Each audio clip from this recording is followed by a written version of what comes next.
only believe, only believe, all things are possible, only believe, only believe, only believe. Things so possible, only believe. Lord, I believe. Lord, believe.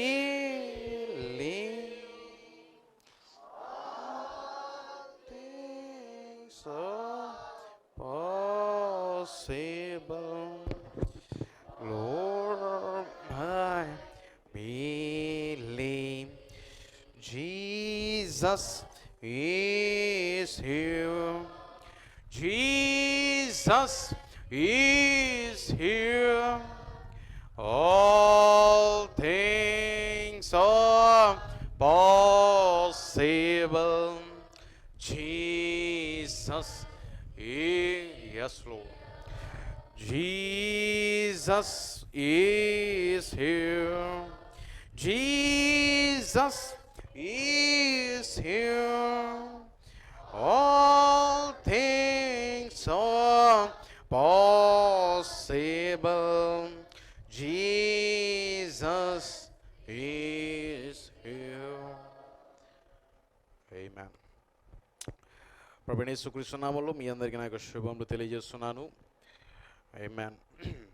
దేవుని యొక్క ఇంటిలోనికి మరొకసారి మిమ్మల్ని ఆహ్వానిస్తుంటున్నాను. God bless you. దేవుడు మిమ్మల్ని దీవించును గాక. It's a really great privilege for me. ఇది గొప్ప అవకాశంగా నేను దీన్ని భావిస్తున్నాను. నేను మరొకసారి ఆమేన్ దేవుని యొక్క ఇంటిలో ఉండి నిజంగా వాక్యము చుట్టూ పక్షిరాజుల వలె చేరుట అది గొప్ప భాగ్యమై ఉన్నది. అది ఆమేన్. ఎంతమంది పక్షిరాజులు ఉన్నారు ఇక్కడ? బలమైన ఆహారం కొరకు ఎంతమంది ఆ యొక్క కరడును కలిగి ఉన్నారు, ఆశను కలిగి ఉన్నారు? కరడును పిలుచుచున్నది. ఆమేన్. Is it right? Deep calleth unto the deep. ఆమేన్. నీ లోపల ఆ యొక్క కరడు, ప్రవక్త అన్నాడు, దేవుడు వాక్యము నిన్ను పిలుస్తున్నది, కానీ నీవు ఆ వాక్యమునకు స్పందించవలసి ఉన్నది. ఆమేన్. నిజమేనా? ఒక అడవిలో ఒక కోకల కేక వేసినప్పుడు ఇంకొక చోట ఆ యొక్క వాక్యమునకు అది స్పందిస్తుంది.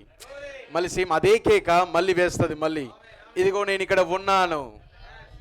ఆమేన్. Same thing. What a great message. ఇలాంటి వర్తమానం మనకి ఇవ్వబడి ఉన్నది. ఆమేన్. God bless you. దేవుని దీవించును గాక. నా వాక్యంలోనికి వెళ్ళే ముందు ఫ్యూ కొన్ని వ్యాఖ్యానాలు చేయాలని నేను ఆశపడుతున్నాను.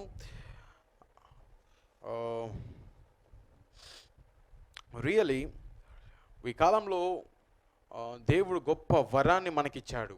గొప్ప వరము, అత్యంత గొప్ప వరము.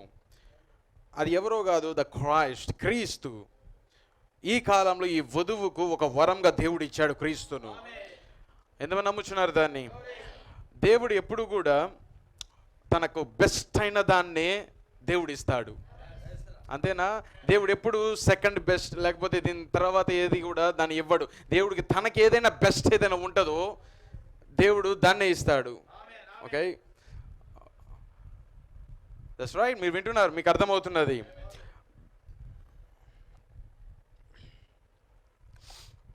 గాడ్స్ బెస్ట్, దేవుని యొక్క బెస్ట్ అనేది అది ఎవరో కాదు కానీ ఆయనే అయి ఉన్నాడు. నేను చెప్పనా, నేను ఆయన తర్వాత ఇంకెవరూ లేరు. ఆమేన్. ఆయనకి బెస్ట్ అయినది ఆయనే అయి ఉన్నాడు. ప్రతి కాలంలో చూడండి దేవుడు ఒక వరాన్ని ఇస్తున్నాడు. ప్రతి కాలంలో దేవుడు ఒక వరాన్ని ఇస్తున్నాడు. కానీ ఆ వరం ఎప్పుడు కూడా అత్యంత బెస్ట్, అది ఉన్నతమైనది, అదే గొప్పది. దానికి మించింది మరి ఏదీ లేదు. అది ఎవరో కాదు, ఆయనే. అది నిజమేనా? ఆదాము కాలంలో ఆదామునిచ్చాడు అంటే అక్కడ ఉన్నది ఎవరో కాదు, క్రీస్తు. ఆదాము ఎవరో కాదు, క్రీస్తుకు సాదృశ్యమై ఉన్నాడు. ఆదాము వస్తున్నాడు అంటే అక్కడ క్రీస్తున్నాడు. నిజమేనా? ఆదాము కాలంలో బెస్ట్ ఎవరంటే క్రీస్తుకు సాదృశ్యమైన ఆదాము. నిజమేనా కదా? ఆ తర్వాత హేబేలు వస్తున్నాడు. హేబేలు ఏం కలిగి ఉన్నాడు? గొర్రె పిల్ల. హేబేలు కూడా క్రీస్తుకు సాదృశ్యమై ఉన్నాడు. ఆ తర్వాత ఎవరు వస్తున్నారు? నోవాబు వస్తున్నాడు. చెప్పండి నాకు, నోవాబు వస్తున్నాడు. నోవాబు రక్షకుడై ఉన్నాడు, విమోచకుడై ఉన్నాడు. నేను చెప్పిన అది ఎవరో కాదు, క్రీస్తు స్వయంగా నోవాబులో ఉండి అక్కడ వస్తున్నాడు. అక్కడ నేను చెప్తా, ఆ కాలానికి గిఫ్ట్ ఎవరో కాదు, నోవాబులో ఉన్న క్రీస్తు. ఆయనే స్వయముగా భూమి మొత్తానికి ఒక వరంగా వస్తున్నాడు. నోవాబు లేకపోతే, నోవాబును తిరస్కరిస్తే అక్కడ వాళ్ళు తీర్పు వారి మీద ప్రకటించబడుతుంది. నోవాబును అంగీకరిస్తే రక్షణ, నోవాబును ధృవీకరిస్తే అది తీర్పు. వారు నశించిపోయిన వాళ్ళు. ఆ తర్వాత అబ్రహాం వచ్చాడు. అబ్రహాం ఎవరికి సాదృశ్యం? క్రీస్తుకు సాదృశ్యం. అబ్రహాం లోతు కోసం పరిగెత్తాడు. అంతేనా? అబ్రహాం లోతు తన యొక్క సమీప బంధువుడు, సమీప రక్త సంబంధి కోసం సమీప బంధువుడిగానే వెళ్తున్నాడు. విమోచించాడు. ఎవరైనా ప్రవక్త అన్నాడు. అక్కడ ఎవరో కాదు చేసింది, అక్కడ ఎవరో కాదు ఉన్నది, అబ్రహాంలో క్రీస్తు. అబ్రహాంలో ఉన్న క్రీస్తు. క్రీస్తు లేని ఎడల లోతు నశించేవాడు. అంతేనా? అబ్రహాం లేని ఎడల లోతు నశించేవాడు. కానీ ఆ కాలానికి వరం అబ్రహాము. గ్రేటెస్ట్ గిఫ్ట్, గొప్ప వరము అది ఎవరో కాదు, క్రీస్తు. ఆ తర్వాత ఎవరు వస్తున్నారు? ఇస్సాకు వస్తున్నాడు. తండ్రికి విధేయుడు, తన తండ్రికి లోబడిన వాడు, సమస్తమును సమర్పించుకున్నవాడు. తండ్రి నీ యొక్క మాట ప్రకారం నాకు జరుగునుగాక, నీ చిత్తమే జరుగునుగాక అని తనను తాను లోబడిన వాడు. అది ఎవరు? క్రీస్తు. ప్రతి కాలంలో ఉన్న క్రీస్తు అనే వర్తమానం ఇచ్చాడు ప్రవక్త. ప్రతి కాలంలో గుర్తించబడిన క్రీస్తు. The identified Christ in all ages.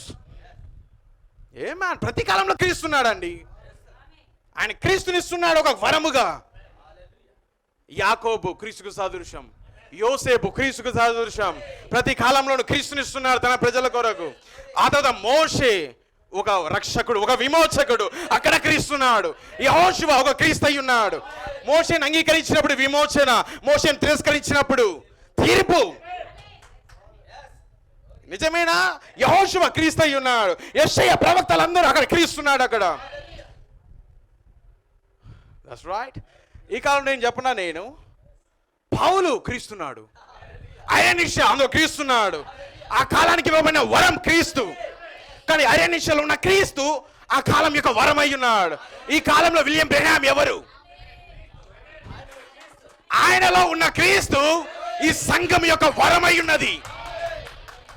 దేవుడు మనకిచ్చిన గొప్ప వరం మనుష్య కుమారుడు. మనుష్య కుమారుడు ఒక శరీరంలో దిగి వచ్చి, అది ఎవరది? క్రీస్తు యొక్క పరిచర్య, సొంత పరిచర్యను, అదే పరిచర్య, మొదటి రకాలంలో అదే పరిచర్య ఈ కాలంలో రుజువు చేశాడు, బయలుపరిచాడు. ఇక్కడ ఉన్నది ఎవరో కాదు, సొలొమోను కంటే గొప్పవాడు ఇక్కడ ఉన్నాడు. అదే పరిచర్య మళ్ళీ శరీరధారి అయి ఈ కాలంలో వీపు తిప్పాడు. ఇది ఎవరని నువ్వు అనుకొనుచున్నావు? ఇక్కడ ఉన్నదని ఎవరు నువ్వు అనుకొనుచున్నావు? That's right. ఓకే, నేను ఇప్పుడు చెప్తాను. నేను ఎప్పుడు కూడా ఒక సేవకుడు ఆ సంఘంకి ఇవ్వబడిన వరం, మినిస్టర్, 5-fold మినిస్ట్రీ, 5 రకముల పరిచర్యలు ఆ వధువుకి ఇవ్వబడిన వరం. కానీ ఎప్పుడు వరం అవుతుంది అది? ఆ 5 రకముల పరిచర్యలో క్రీస్తు ఉన్నప్పుడే, అప్పుడే సంఘమునకు ఆ వరం, అదే వరం అనే దేవుడిచ్చిన మహా గొప్ప వరం అది. ఆమేన్. ఈరోజు ఈ సంఘానికి గొప్ప వరాన్ని ఇచ్చాడు. I believe that is not me, అది నేను కాదు, క్రీస్తు అయి ఉన్నాడు. క్రీస్తు నీ కొరకు ఆయన దిగి వచ్చాడు. ఈ సంఘము శ్రమల గుండా వెళ్ళకూడదు. ఈ సంఘమునకు ప్రత్యక్షత అవసరమై ఉన్నది. ఈ సంఘమునకు వర్తమానాలు కావాలి. ఈ సంఘము బండ మీద కట్టబడాలి. ఈ సంఘము ఏ ఒక పునాది మీద కట్టబడకూడదు. స్థిరమైన బండ, వాక్యమైన బండ మీద వర్తమానాలు ఈ సంఘానికి అవసరమని దేవుడు ఈ సంఘంలో దిగొచ్చాడు. అందుకే ఆయన అన్నాడు, మీరు తండ్రి యందు విశ్వాసం ఉంచుతున్నారు, నా యందును విశ్వాసం ఉంచుడి. నిజమేనా? క్రీస్తు అన్నాడు, తండ్రి అందరూ నమ్ముతారు, కానీ ఆ తండ్రి శరీరధారి ఇక్కడికి వచ్చినప్పుడు మీరు నన్ను నమ్మండి, నన్ను నమ్మకపోయినా పర్లేదు, నా క్రియలు చూసి నన్ను నమ్మండి. ప్రవక్త ఏమన్నాడు? నన్ను నమ్మకపోయినా పర్లే, నా క్రియలు చూసి, ఇక్కడ ఏం జరుగుతున్నదో దాన్ని చూసి, ఇక్కడ ఎవరు ఉన్నారో ఎరగండి. ఇది నేను కాదు, పరిశుద్ధాత్మ, ఆ దూత నా దగ్గర ఉన్నాడు కాబట్టి ఇదంతా జరుగుతున్నది. వింటున్నారా? ఈ సంఘానికి ఇచ్చిన మహా గొప్ప వరం అది క్రీస్తు, అది వాక్యము. 7 ముద్రలు అది ఏమై ఉన్నది? క్రీస్తు. ముద్రలు బైబిల్ అంతయు తెరవబడినప్పుడు ఏం బయలుపరచబడుతున్నది? ద వర్డ్ ఆఫ్ గాడ్, దేవుని వాక్యము సంపూర్ణంగా బయలుపరచబడుతున్నది. ఇప్పుడు క్రీస్తు మన మధ్యలో ఎలాగున్నాడు? ఏది మర్మముగా లేదు ఇప్పుడు. ఆయన ఇప్పుడు మర్మముగా లేడు. ఇప్పుడు తెర వెనక లేదు. ఇప్పుడు ఆయన తెర చిన్నగా పడినది, ముద్రలు పగలగొట్టబడినాయి. లోపల దాగి ఉన్న క్రీస్తు దైవత్వము ఇప్పుడు బయటకు క్లియర్గా కనపడుతున్నది. 7 ముద్రలు తెరవబడుట వల్ల క్రీస్తు బయలుపరచబడుతున్నాడు. ఆయన సంపూర్ణంగా ఏమై ఉన్నాడో తెలియబడుతున్నది. అందుకే ఈ బైబిల్ అనేది అందరూ చదివినట్టుగా మనం చదివినట్లుగా అందరూ చదవలేకపోతున్నారు. ఎందుకు? కారణం మనకు అర్థమైనట్లుగా ఎవరికి అర్థం కావడంలే. ఎందుకు? అది ప్రత్యక్షత. చూస్తున్నాం, కన్నులు తెరవబడ్డాయి. ఇది క్రీస్తు, ఇది వాక్యము. ఏమాన్, వాట్ ఏ గ్రేట్ థింగ్. ఎలాంటి గొప్ప కార్యాలు ఈ యుగంలో జరిగాయి, ఈ కాలంలో జరిగాయి. రియలీ రియలీ రియలీ ప్రత్యక్షత ఉన్నవారే దీని యొక్క ఆనందము, దీని యొక్క సంతోషము, కేకలు వేయడము, గంతులు వేయడము. ప్రత్యక్షత ఉన్నవారు ఏమాన్, వాళ్ళు ఏమంటారు తెలుసా? మేము వినలేదు, మేము చూచాం. కేవలం మేము వినలేదు, ఈ వాక్యమును, ఈ క్రీస్తును మా కనులారా మేము చూచాం. మేము సంఘశాఖల్లో ఉన్నప్పుడు వేరు క్రీస్తు, కానీ మేము ఇక్కడికి వచ్చినప్పుడు క్రీస్తు వేరు. ఏమైనా ఎంతమందికి అలాంటి ప్రత్యక్షత ఉన్నది? ఎలాంటి నిజంగా ఆయన ఎరిగి ఉన్నారు. వినండి, ఎరుగుట జీవమై ఉన్నది. చెప్పాను కదా నేను, ఎరుగుట జీవమై ఉన్నది. వినుట జీవము కాదు, ఎరుగుట జీవమై ఉన్నది. ఆమేన్. God bless you. దేవుడు మళ్ళీ దీవించును గాక. గ్రేటెస్ట్ గిఫ్ట్, పొత్తి గుడ్డలతో చుట్టబడిన దేవుని కానుక. లోకానికి వింతగా, వెర్రితనంగా తృణీకరించబడిన వాడుగాను, ఎన్నిక లేనివాడుగాను, పేదవాడిగాను, ఇల్లు లేనివాడుగాను ఆయన కనిపించవచ్చు. కానీ దేవుని యొక్క మహా గొప్ప వరం ఆ యొక్క లోపల, ఆ పొత్తి గుడ్డల లోపల దాచబడి ఉన్నది. ఓ మై, సేమ్ థింగ్ ఈరోజు వర్తమానం అలానే ఉంది. పొత్తి గుడ్డలతో ఎన్నిక లేని ఆ యొక్క మురికి గుడ్డలలో ఈ వాక్యం, ఈ వర్తమానం చుట్టబడి ఉన్నది. ప్రతి ఒక్కరు గొప్ప సౌందర్యాన్ని చూస్తున్నారు, ప్రతి ఒక్కరు గొప్ప ఆ యొక్క మహిమను చూడాలనుకుంటున్నారు. కానీ దేవుడు సామాన్యతలో ఆయన తను తాను బయలుపరుచుకున్న దేవుడై ఉన్నాడు. దట్స్ వై నీకు ఈ క్రీస్తు కనపడాలి అంటే సామాన్యతలోకి రావాలి. అసలు ఇంత సామాన్యంగా ఉందా 7వ ముద్ర? ఓ 7వ ముద్ర, ఆయన రాకడ ఇంత సింప్లిసిటీ, ఇంత సామాన్యంగా ఉన్నదా ఆయన రాకడ? ఏంది? ఒక మానవుడు, పాపి అయిన ఒక మానవుని శరీరంలోకి దేవుడు దిగి రావడమా, దేవుడు శరీరధారి అవ్వడమా, అంత సామాన్యంగా ఉన్నదా ఆయన రాకడ? అందుకే ఆయన అన్నాడు, దేవుడు తను తాను సామాన్యతలో బయలుపరచుకున్నాడు. దాన్ని చూడాలంటే ఎక్కడికి వెళ్ళాలా మనం? లోపలికి, సామాన్యత లోపలికి వెళ్ళాలి. ఆయన పశువుల పాకలో ఉంటే ఎక్కడికి వెళ్ళాలా మనం? పశువుల పాక లోపలికే వెళ్ళాలా మనం. ఇజ్రాయెల్లో కూర్చుంటే ఆయన దొరకడు. ఆ యొక్క యెరూషలేము మహా గొప్ప కోటలో కూర్చుంటే ఆయన దొరకడు. దాన్ని వదిలిపెట్టి కిందకి రావాలా నీవు? నీ స్థానాన్ని వదిలిపెట్టాలి, నీ తెలివిని వదిలిపెట్టాలి, నీ జ్ఞానాన్ని వదిలిపెట్టాలి. ఆయన చూపించు మార్గంలో నడవాలి. వెళ్ళు, రైట్ టర్న్ తీసుకో, లెఫ్ట్ టర్న్ తీసుకో, బెత్లెహేం దగ్గరికి వెళ్ళి, బెత్లెహేంలో ఒక దగ్గరికి వెళ్ళు, ఆయన నడిపించే మార్గంలో నువ్వు వెళ్ళాలి. బ్రదర్, నీ యొక్క సొంత దేశంలో నీకు రూట్స్ అన్ని తెలుసు, కానీ దీంట్లో నీకు రూట్స్ తెలియవు. నీ సొంత ఊర్లో అన్ని రూట్స్ తెలుసుంటాయి, ఈ వీధి ఇట్లా, ఈ వీధి ఇట్లా, ఈ వీధి అట్లా. కానీ ఇంకొక దేశానికి వెళ్ళినప్పుడు అక్కడ రూట్స్ నీకు తెలియవు. కానీ నీకు ఒక ఆయన అవసరం, అక్కడ నీకు మార్గం చూపించాలంటే ఒక ఆయన అవసరం. పరిశుద్ధాత్మ దీంట్లో ఉన్న రూట్స్ చూపిస్తాడు. ఓ ఇక్కడ నుండి ఇక్కడికి వెళ్ళు, ఇక్కడ నుండి ఇక్కడికి వెళ్ళు, ఈ వర్తమానంలో ఈ వర్తమానంలోకి వెళ్ళు, ఈ వర్తమానం నుండి ఈ వర్తమానానికి వెళ్ళు, దీన్ని పోల్చి చూడు, నీకు క్రీస్తు కనబడతాడు. మార్గదర్శి అవసరం, మార్గాన్ని చూపించువాడు అవసరం. ఎవరైనా పరిశుద్ధాత్మ, ద గైడ్. మార్గదర్శి అవసరం సంఘానికి. ఈరోజు నేను కాదు, నాకేమీ తెలియదు, నాకు జ్ఞానం లేదు, నాకు తెలివి లేదు, కానీ ఈ గడియ వర్తమానమే గొప్ప వరం. పరిశుద్ధాత్మ వచ్చినప్పుడు మిమ్మల్ని సర్వ సత్యములోనికి నడిపించును. ఆమేన్. ఈరోజు నా యొక్క వర్తమానం యొక్క పేరు, ఒక చిన్న సబ్జెక్ట్ మీద నేను మాట్లాడాలనుకుంటున్నాను. Maybe very soon I will start. త్వరలో చాలా దగ్గరగానే, నెక్స్ట్ వారంలోనైనా వచ్చే వారంలో సంఘ కళని స్టార్ట్ చేస్తాను నేను. ఈరోజు నా యొక్క అంశం యొక్క పేరు, వర్తమానం యొక్క పేరు, the interpretation of the promises in the bride. The interpretation of the promises in the bride. వధువులో వాగ్దానముల యొక్క అనువాదము. ఈ వధువులో దేవుడు చేసిన వాగ్దానముల యొక్క అనువాదము ఈ వధువై ఉన్నది. దేవుడు ఈ కాలానికి ఏ వాగ్దానం అయితే చేశాడో అది ఎవరిలో అనువదించబడుతుందంటే అది వధువులో అనువదించబడుతుంది. ఏ ఒక్కరిలోనూ అది అనువదించబడదు. దేవుడు ఎవరి కోసమైతే ఆ వాక్యాన్ని నిర్ణయించాడో, ఎవరి కోసమైతే ఆ మాటను పలికాడో, వారే ఆ మాటను జీవింపజేస్తారు. వారే ఆ మాటకు అనువాదం చెప్తారు. నేను ఆ వాక్యం, ఆ వాగ్దానం యొక్క నెరవేర్పై ఉన్నాను. ఆయన చెప్పింది నా గురించి. ఆ మాట అది నా పేరు అయి ఉన్నది. అది నా పేరు. కన్యక గర్భవతి కుమారుని కనును. ఆ మాట అక్కడ పేరు, అది యాక్చువల్గా అది పేరు, అది పేరు. కన్యక గర్భవతి కుమారుని కనును, అది పేరు. కానీ అందరూ చదవలేరు. ఎవరికి ఆ పేరు అర్థమవుతుంది?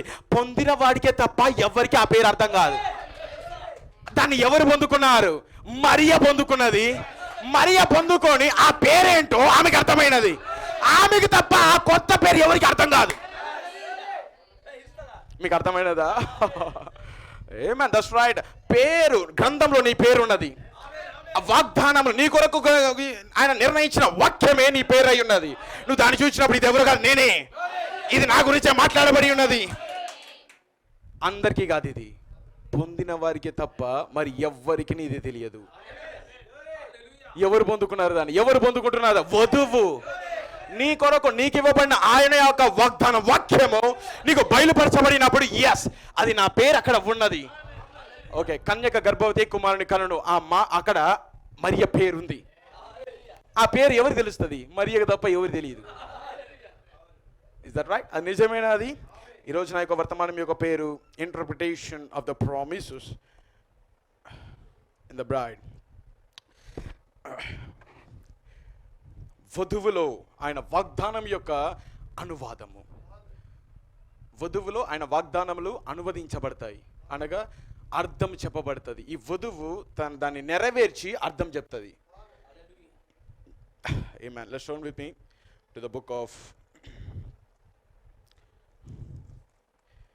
2 Peter, 2 పేతురు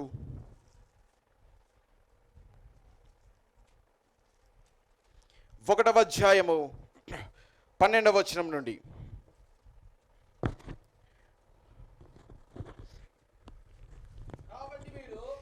ఓ మై, వెరీ వెరీ ఇంపార్టెంట్, చాలా ప్రాముఖ్యమైన మాటలు ఇందులో దాగి ఉన్నాయి. ప్రతి ఒక్కరు తీశారా దీన్ని? 2వ పేతురు రాసిన పత్రిక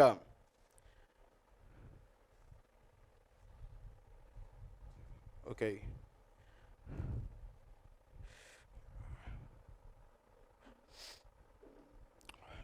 1వ అధ్యాయము 12వ వచనం చదవండి. వినండి. కాబట్టి ఈ సంగతులను తెలుసుకొని మీరు అంగీకరించిన, కానీ ఇంగ్లీష్లో ద ప్రెజెంట్ ట్రూత్ అని ఉంటుంది, అనగా ప్రస్తుత సత్యమందు. ఎఫెసీ సంఘకాలంలో ఆ కాలానికి ప్రస్తుత సత్యం ఉంటుంది. స్ఫూర్ణ కాలంలో, సంఘకాలంలో ఆ కాలం నాకు ప్రస్తుత, ఆ కాలం యొక్క ప్రస్తుత సత్యం ఉంటుంది. కానీ ఇక్కడ అంటున్నాడు మీరు ప్రస్తుత సత్యమందు. నేనేదో చెప్పిన దాన్ని the message of the hour. ఈ గడియ వర్తమానమే ప్రస్తుత సత్యము. వింటున్నారా? మీకు అర్థమవుతున్నదా? ఈ సంగతులను తెలుసుకొని మీరు అంగీకరించిన సత్యమందు ఎండ్ టైం మెసేజ్, మీరు అంగీకరించిన ఈ వర్తమానం సత్యమందు స్థిరపరచబడి ఉన్నను, వీటిని గూర్చి ఎల్లప్పుడూ నీకు జ్ఞాపకం చేయుటకు సిద్ధముగా ఉన్నాను. ఓ, ఈరోజు నేను కూడా సిద్ధముగా ఉన్నా. ఈ గడియ వర్తమానాన్ని గురించి నేను మీకు జ్ఞాపకం చేయుట కొరకు నేను సిద్ధముగా. ఎందుకంటే ప్రతి సేవకుడు ఆ యొక్క ఆశను కలిగి ఉంటాడు. ఎవరి పని తెలుసా జ్ఞాపకం చేయడం? జ్ఞాపకం చేసేది అక్కడ పేతురు కాదు, పేతురులో ఉన్న పరిశుద్ధాత్మ. నేను మీకు బోధించిన వాటిని మీకు జ్ఞాపకం చేయను. ఆధారకర్త వచ్చినప్పుడు, పరిశుద్ధాత్మ వచ్చినప్పుడు నేను మీకు బోధించిన సంగతులన్నిటినీ మీకు జ్ఞాపకము చేయును. అంతేనా? ఇప్పుడు పరిశుద్ధాత్మ పేతురులో ఉండి జ్ఞాపకం చేస్తున్నాడు. ఈరోజు సేవకులు ఉండేది ఎవరు? పరిశుద్ధాత్మ మీకు జ్ఞాపకం చేస్తున్నది.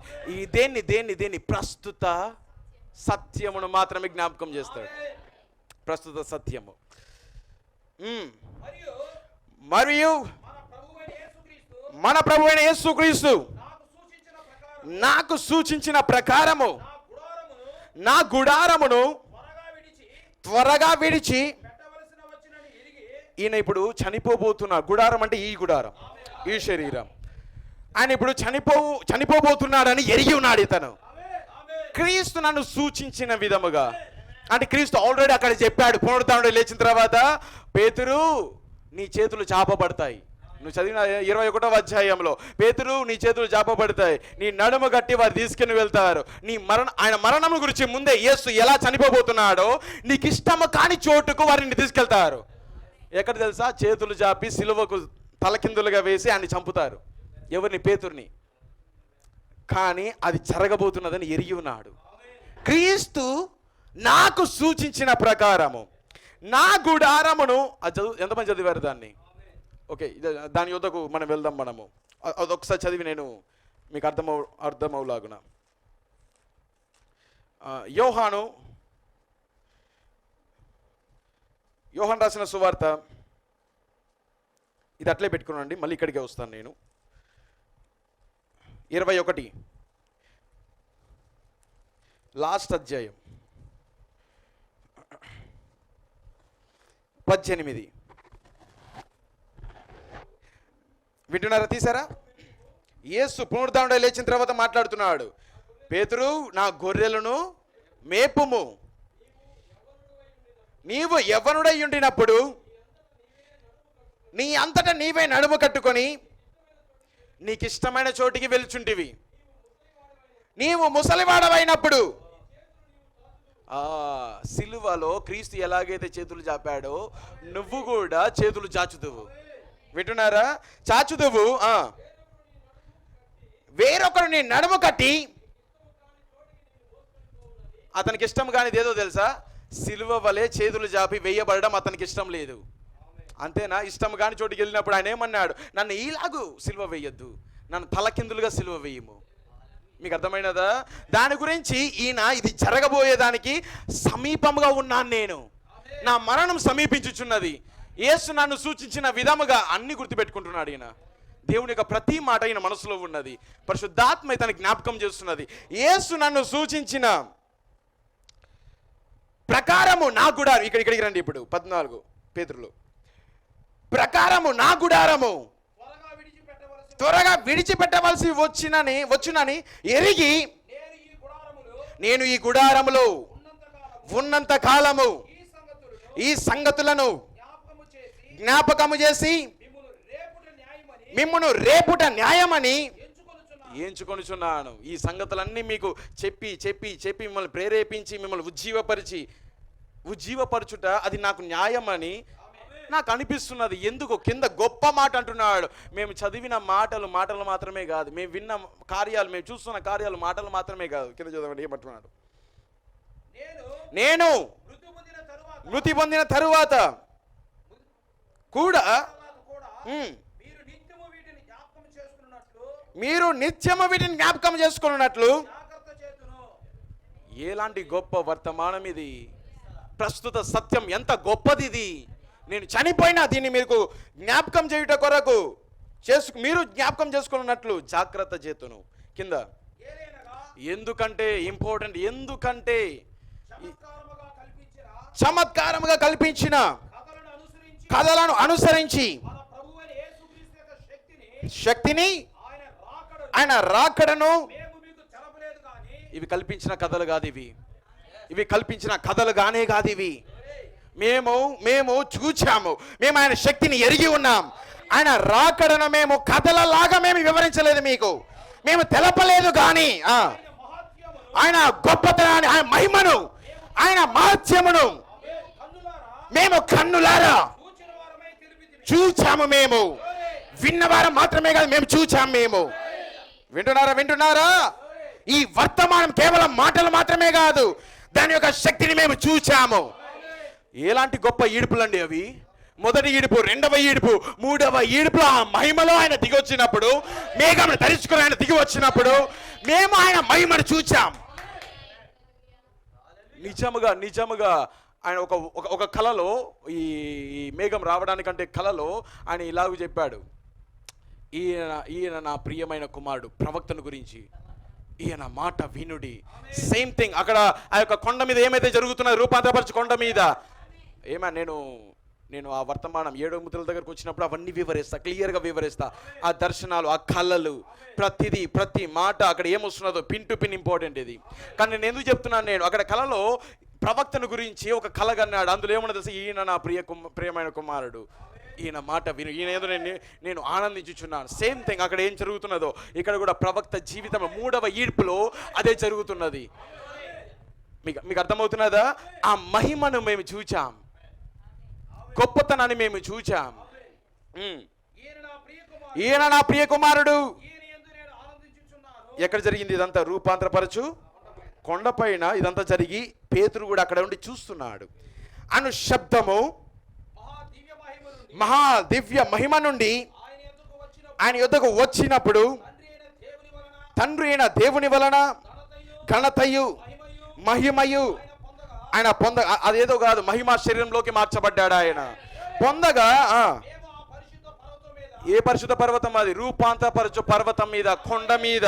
మేము ఆ పరిశుద్ధ పర్వతం మీద ఆయనతో కూడా ఉండిన వారమై ఆ శబ్దము వింటిమి, ఆకాశం నుండి రాగా వింటిమి. అక్కడ మేఘం వచ్చిందా?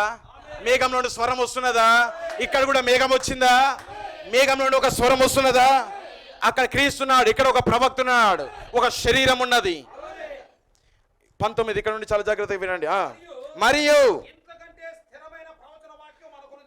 అది ఏదో కాదు, వర్డ్, బైబుల్ జరిగిన సంఘటన దానికంటే మించింది ఏదో తెలుసా? ఈ వాక్యం అంట. మీకు అర్థమైనదా? స్థిరమైన ప్రవచన వాక్యము మనకున్నది. ఆయన అన్నాడా, ఆర్భాటముతో, ప్రధాన దూత శబ్దముతో, దేవుని బూరతో ప్రభువు దిగివచ్చును. సన్సెట్ పర్వతం మీద జరిగిన దర్శనం, ఆ కార్యము కంటే ఈ ప్రవచన వాక్యం గొప్పదై ఉన్నది. మీకు అర్థమైనదా? మీకు అర్థమవుతున్నదా? సంఘటన లేఖనంలో ఉండాలి. నీకొచ్చే ప్రతి కళ, నీకొచ్చే ప్రతి ప్రత్యక్షత, నీకొచ్చే ప్రతి దర్శనం అది గొప్ప కాదు, కానీ అది వాక్యంలో ఉండుట గొప్పదై ఉన్నది. అందుకే ఆయన అన్నాడు, ప్రతి సంఘటన నీ జీవితంలో జరిగే ప్రతి దాన్ని లేఖనంలో వచ్చి చూడు. అందుకే అంటున్నాడు, ఇంతకంటే స్థిరమైన ప్రవచన వాక్యం మనకున్నది. ఏంటది? పాత నిబంధనలో అంతా ఆయన గురించి ఉన్నాయి వాక్యాలు. విశ్వాసము ఈ సంఘటన మీద కాదు, విశ్వాసము వాక్యము మీద. వాక్యము ద్వారా దాన్ని చూచినప్పుడు నువ్వు ఖచ్చితంగా దాన్ని నమ్ముతావు. నేను కొంచెం లోపలికి మీకు అర్థమవుతున్నా ఏం మాట్లాడుతున్నాను. ఈ మాట యొక్క అర్థం అదే. మేము అది చూచినప్పటికీ ఇంతకంటే స్థిరమైన ప్రవచన వాక్యం, ప్రాఫసీ అంటే ఏదో కాదు, వాగ్దానములే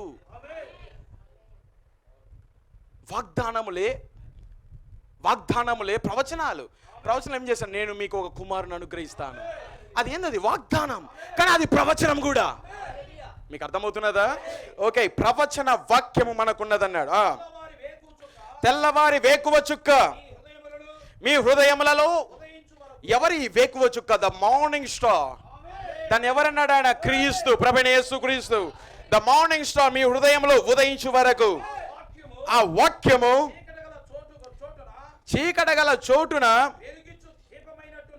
వెలిగించు దీపమైనట్టున్నదంట. ఎందుకంటే సూర్యుడు రావడానికంటే మునుపు తెల్లవారుజామున వేకువ చుక్క వస్తుంది. ఆ వేకువ చుక్క వచ్చిందన్నటకు రుజువు, దాని అర్థం ఏంటో తెలుసా? సూర్యుడు రాబోతున్నాడు. వేకువ చుక్క వచ్చిందన్నటకు అది ఏ వర్తమానం తీసుకొస్తున్నది? ఇదిగో ఆయన రాబోతున్నాడు. మీకు అర్థమవుతున్నదా? ఆయన మధ్యాకాశంలో రాబోతున్నాడు సూర్యుడు. కానీ ఆయన కంటే మునుపు ఇక్కడ ఆయన ఏం చేస్తున్నాడు? ఆయన వెలిగించినట్లుగా ఈ వాక్యము మన హృదయంలో వెలిగించినట్టు దీపమైనట్టున్నదంట. ఇది లవోదిక సంఘకాలం, చీకటి కాలం. కానీ ఈ వాక్యం దీపం వలె ఉన్నది మనకు. ఈ వాక్యం నా పాదములకు దీపము, నా త్రోవలకు అది వెలుగై ఉన్నది. ఎందుకు తెలుసా? చుట్టూ ఏమున్నది? చీకటి, అంధకారము, చీకటి అలుముకుని ఉన్నది. నేను ముగించేస్తాను, దీన్ని చదువుదాం. దాని యందు లక్ష్యముంచిన ఎడల మీకు మేలు. కింద 20వ వచనం, ఇదే ప్రవక్త తీసుకున్నాడు అసలైన పాయింట్. ఈ నా యొక్క వర్తమానం యొక్క అంశం ఇక్కడే ఉన్నది. ఒకడు ఊహను బట్టి చెప్పుట వలన లేఖనములలో ఏ ప్రవచనమును పుట్టదని. పట్టుకోండి దీన్ని. ఒకడు తన ఆలోచనను బట్టి, ఇంకోటి చెప్పాలా నేను? ఒకడు తన సొంత ఆలోచనను బట్టి చెప్పుట వలన లేఖనంలో ఏ ప్రవచనం రాదు. గుర్తుపెట్టుకున్నాను ఇది. కానీ ప్రవచనం వస్తున్నదంటే అది ఆయన ఆలోచనలో ఉండే రావాలి. అందుకే ప్రవచనము అది దేవునిదే, మనుషుని యొక్క ఇచ్చను బట్టి కాదు. ఇంగ్లీష్లో చదువుతాను చూడండి, ఇంపార్టెంట్, చాలా ప్రాముఖ్యం ఇది.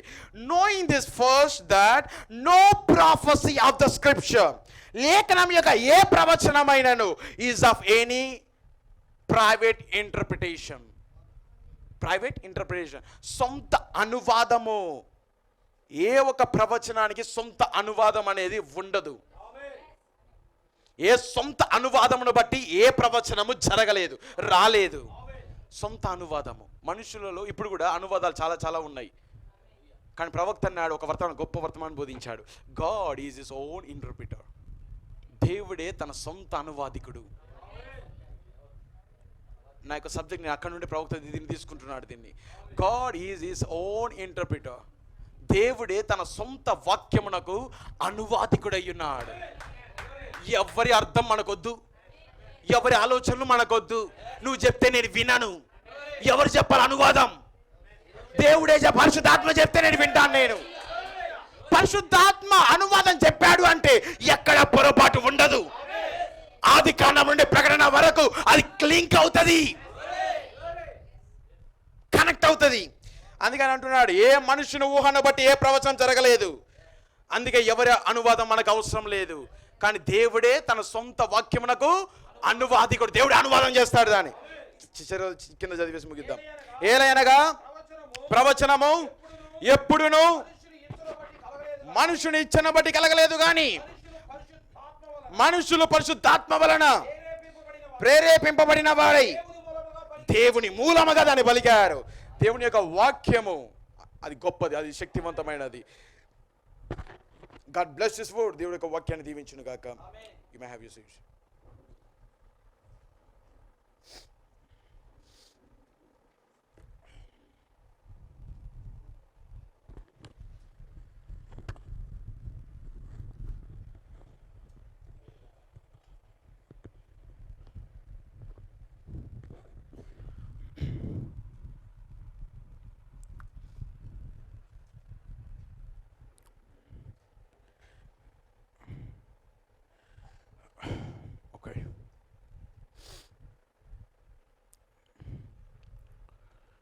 Water.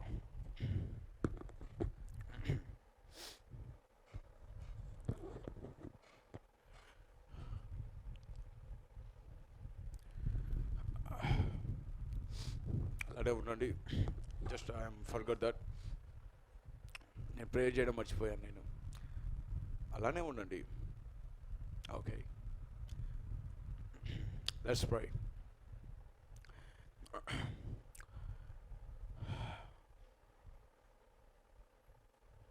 మీకు ఏది అవసరత ఉన్న ఎడల మీ చేతులు మీరు పైకెత్తండి. I believe he will answer. నేను నమ్ముతున్నాను నా హృదయం అంతటితో. ఆయన జవాబు దయచేస్తాడు. ఆయన వింటాడు. యథార్థత కలిగిన ప్రతి ప్రార్థనను ఆయన వింటాడు. వాక్యంలోనికి వెళ్తుండగా నిజముగా దేవుడు మాట్లాడినట్లు ఎక్స్పెక్టేషన్ని కలిగి ఉండండి. బిల్లావర్డ్ ఫాదర్, ప్రియమైన తండ్రి, సర్వశక్తిమంతుడా, everything is in you under your control. ప్రతిదీ నీ ఆధీనంలో ఉన్నది. ప్రభువా, వాక్యంను చదవబడిన వాక్యం నాకు నీ ఆశీర్వాదం తోడు చేయి. Let's speak to us. మాతో మాట్లాడండి. ప్రతిదీ ఇక్కడ ఉన్న ప్రతి దాన్ని నీకు సమర్పిస్తున్నాను, నీకు డెడికేట్ చేస్తున్నాను. నా నోటిని, నా యొక్క వోకల్ కార్డ్స్ని నీ కంట్రోల్లో ఉంచుకోనండి. నా ఆలోచనలను ప్రతిదీ నీ కంట్రోల్లో ఉంచుకొని, మనుషుడు ఈ గ్రంథంను తెరుచుట వేరు, కానీ నువ్వు ఈ గ్రంథాన్ని తెరుచుట వేరై ఉన్నది. బలిష్ఠుడైన దూతగా ఈ గ్రంథంను విప్పి, ఓ దేవా మాతో మాట్లాడమని ముందున్న సమయాన్ని నీకు డెడికేట్ చేస్తూ ప్రతిష్ఠిస్తూ ప్రభువైన యేసుక్రీస్తు నామమున ప్రార్థిస్తున్నాను తండ్రి. ఆమేన్. God bless you. It's okay.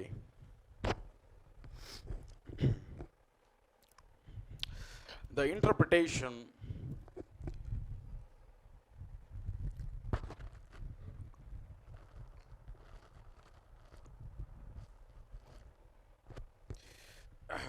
interpretation of the promises in the bride.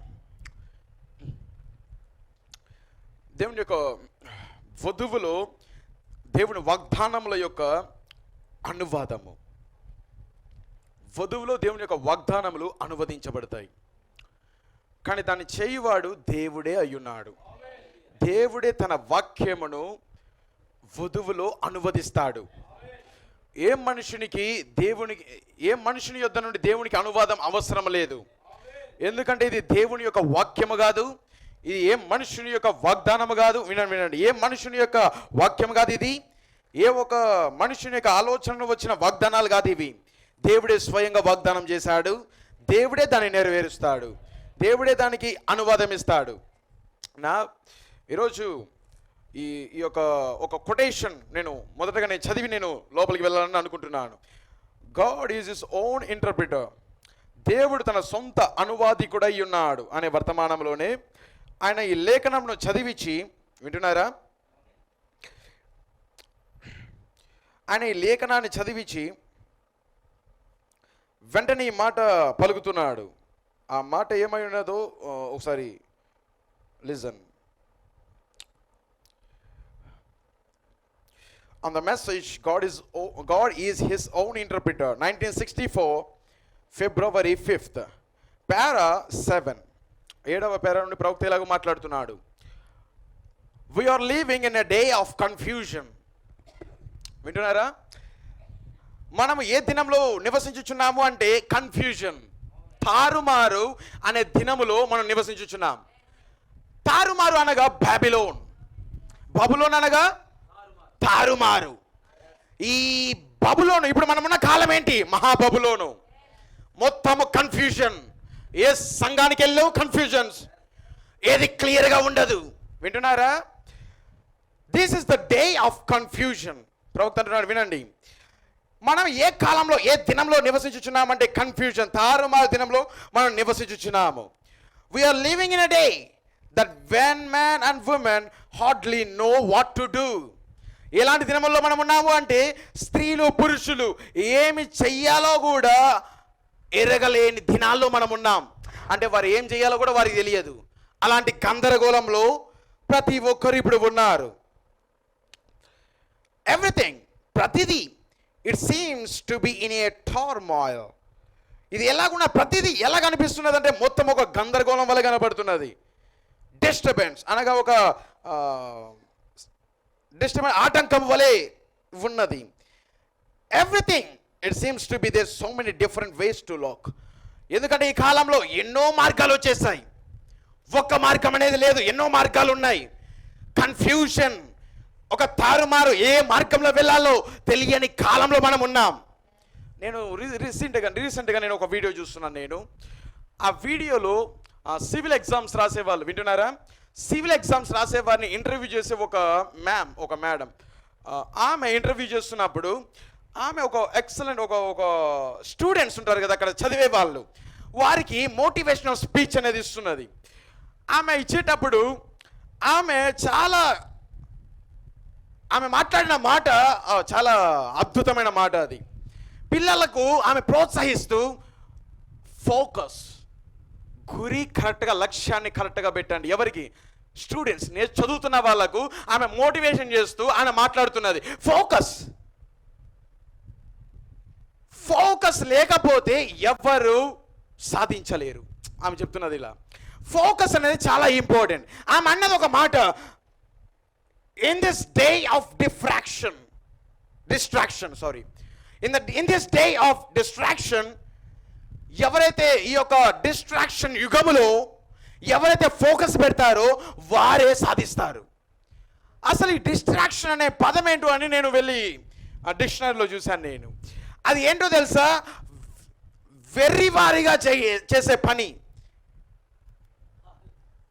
అనగా ఒకరిని ఫూల్ చేయడం. అలాంటి యుగంలో మనం ఉన్నామని ఆమె. మనం ఉండే కాలం ఎలాంటిదంటే మోసపుచ్చే కాలం. ఆమె ఎందుకు చెప్పింది తెలుసా? ప్రతి ఒక్కరు బుక్స్ని డౌన్లోడ్ చేస్తారు, కానీ ఎవ్వరు బుక్స్ని చదవరు. ప్రతి ఒక్కరు ఎగ్జామ్స్ని డౌన్లోడ్ చేసుకుంటారు, టెస్టులను, కానీ ఎవరు టెస్టులు రాయరు ఫోన్లో. ప్రతి ఒక్కరు చదవడానికే కూర్చుంటారు, కానీ డిస్ట్రాక్షన్, మోసపుచ్చే ఆత్మ ఈ కాలంలో ఉండడం వలన వారు చదవడానికంటే బదులు ఇంకొక దగ్గరికి వెళ్తారు. Facebook, YouTube, shorts. మీకు అర్థమైనదా? ఆమె అన్నది ఈ యుగమే మోసపుచ్చే వెర్రివారిగా చేసే యుగం అంటే ఇది మనుషులను. మీకు అర్థమవుతున్నదా? నేను అనుకున్నా ఖచ్చితంగా వర్తమానంలో కూడా అదే ఉన్నది. వర్తమానం చదవాలనే కూర్చుంటారు. ఒకప్పుడు ఫోన్స్ లేవు, అక్కడ మోసపుచ్చే ఆత్మ లేదు. అక్కడ వారు ఎట్టి పరిస్థితుల్లో బుక్కులు తీసుకొని చదవాల్సిందే. మీకు అర్థమైనదా? బుక్కులు తీసుకొని చదవాల్సిందే. వాళ్ళు ఏదైనా ఎత్తుకోండి, ఒక బుక్ తీసుకొని చదివితేనే వారికి జ్ఞానం వస్తుంది. కానీ ఎప్పుడు ఫోన్స్ రావడం వలన ఆ యొక్క మోసపుచ్చేది ఈజీ అయిపోయినది దయ్యానికి. ఈవెన్ ఒక చదువులో కావచ్చు, ఈవెన్ ఒక వర్తమానంలో కూడా కావచ్చు. వర్తమానం చదువుదామని ఫోన్ తీసుకుంటావు, బట్ పైన ఒకటి వస్తుంది, నోటిఫికేషన్స్. మీకు అర్థమైనదా? This is the hour of distraction. మనుషులను ఈజీగా మళ్లించే కాలంలో మనం ఉన్నాం. ఈ కాలంలో సైంటిస్టులకే అలా తెలుస్తున్నది. ఈ లోకంలో ఉన్న వర్తమానం తెలియని వారికే కూడా ఇదంతా అర్థమవుతున్నది బాగా, ఈ యుగం ఎలాంటిదో. ఈరోజు వర్తమానంలో ఉన్నాం, మనం ఏలాగా గుర్తించాలో దాన్ని. వర్తమానం వారికంటే ముందుగా మన కన్నులను తెరిచింది. ఎలా దయ్యం మోసపుచ్చుతున్నదో, వాడి యొక్క తంత్రాలు ఏంటివో, వాడు ఏ మార్గంలో వస్తున్నాడో. డిస్ట్రాక్షన్, ఆ యొక్క తప్పించడము, సరైన గురి లక్ష్యాన్ని ఉండి తప్పించడము. అందుకని ఆడు ఫోకస్ పెడితే నువ్వు ఖచ్చితంగా నువ్వే గెలుస్తావు, నువ్వే సాధిస్తావు. కానీ డిస్ట్రాక్షన్ అనే యుగంలో మనం ఉన్నాం. ఆమె చెప్పినప్పుడు okay, this is all right, కరెక్ట్గా ఇది ప్రవక్త చెప్పినది, ఈమె ఇలా చెప్తున్నది. కానీ ప్రవక్త ఆల్రెడీ మనకు నేర్పించాడు. ఆ టీచర్ ఆ స్టూడెంట్ నేర్పిస్తూ ఉంటే ఈ టీచర్ మనకు నేర్పిస్తున్నాడు. మీకు అర్థమైనదా? పరిశుద్ధాత్మ మనకు నేర్పిస్తున్నాడు. ఈ యుగము చాలా భయంకరమైన యుగం. ఇది కన్నులు తెరవబడిన వారు మాత్రమే ఎత్తబడతారు, సాధిస్తారు. మీకు కొంచెం ఎలా చెప్తున్నాను నేను. ప్రవక్త అన్నాడు కన్ఫ్యూజన్. మనం అలాంటి కన్ఫ్యూజన్ దినాల్లో మనం ఉన్నాం. నా God cannot judge a people righteously unless there be some standard that he has to judge them by. ఒక స్టాండర్డ్ అనేది లేకుండా దేవుడు ఎప్పుడు కూడా నీతిగా ఆయన తీర్పు తీర్చలేడు. ఒక స్టాండర్డ్ అనేది ఉండాలి. సుప్రీంకోర్టులో భారత రాజ్యాంగం లేకుండా తీర్పు ఎవ్వరు కూడా తీర్చలేరు. అలాగనే దేవునికి కూడా ఒక స్టాండర్డ్ అనేది ఉంది. ఒక ధ్వజం అంటారు దాని తెలుగులో, లేకపోతే ఒక మూల కేంద్రం అనేది ఒకటి ఉండదు. దాని ప్రవక్త ఏమన్నాడంటే దేవుడు ఎప్పుడు కూడా తన వాక్యము ద్వారానే తీర్పు తీరుస్తాడు. దేవునికి స్టాండర్డ్ ఏంటంటే, దేవునికి రాజ్యాంగం ఏంటంటే ఈ బైబిల్ అయి ఉన్నది. ఈ బైబిల్ని బట్టి ఆయన తీర్పు తీరుస్తాడు. మీకు అర్థమవుతున్నదా? దేవుడు ఎప్పుడు కూడా నీతిగా ప్రజలకు తీర్పు తీర్చలేడు, ఎప్పుడు స్టాండర్డ్ లేకుండా, ఒక మూల కేంద్రం అనేది లేకుండా. కానీ ఆయనకి మూల కేంద్రం ఉన్నది, అదే ప్రభువైన యేసుక్రీస్తు వాక్యము ద్వారా, యేసుక్రీస్తు ద్వారా ఆయన తీర్పు తీరుస్తానని చెప్పాడు. ద బైబిల్ బైబిల్ ఇలాగ చెప్తున్నది, he will judge all man by Jesus Christ. ప్రతి మనుషులనందరినీ ఆయన యేసుక్రీస్తు ద్వారా తీర్పు తీర్చును. And Jesus Christ is the word. Yesu Kristu వాక్యమై ఉన్నాడు. ఇన్ సెయింట్ జాన్, యోహాను రాసిన సువార్త 1వ అధ్యాయంలో, in the beginning was the word, ఆది యందు వాక్యం ఉండెను, and the word was with God. దేవుడు, ఆ వాక్యము దేవుని యొద్ద ఉండెను, అండ్ వర్డ్ వాజ్ గాడ్. వాక్యము దేవుడై ఉండేను. And word was made flesh and dwell among us. ఆ వాక్యము శరీరధారి అయి మన మధ్య నివసించాను.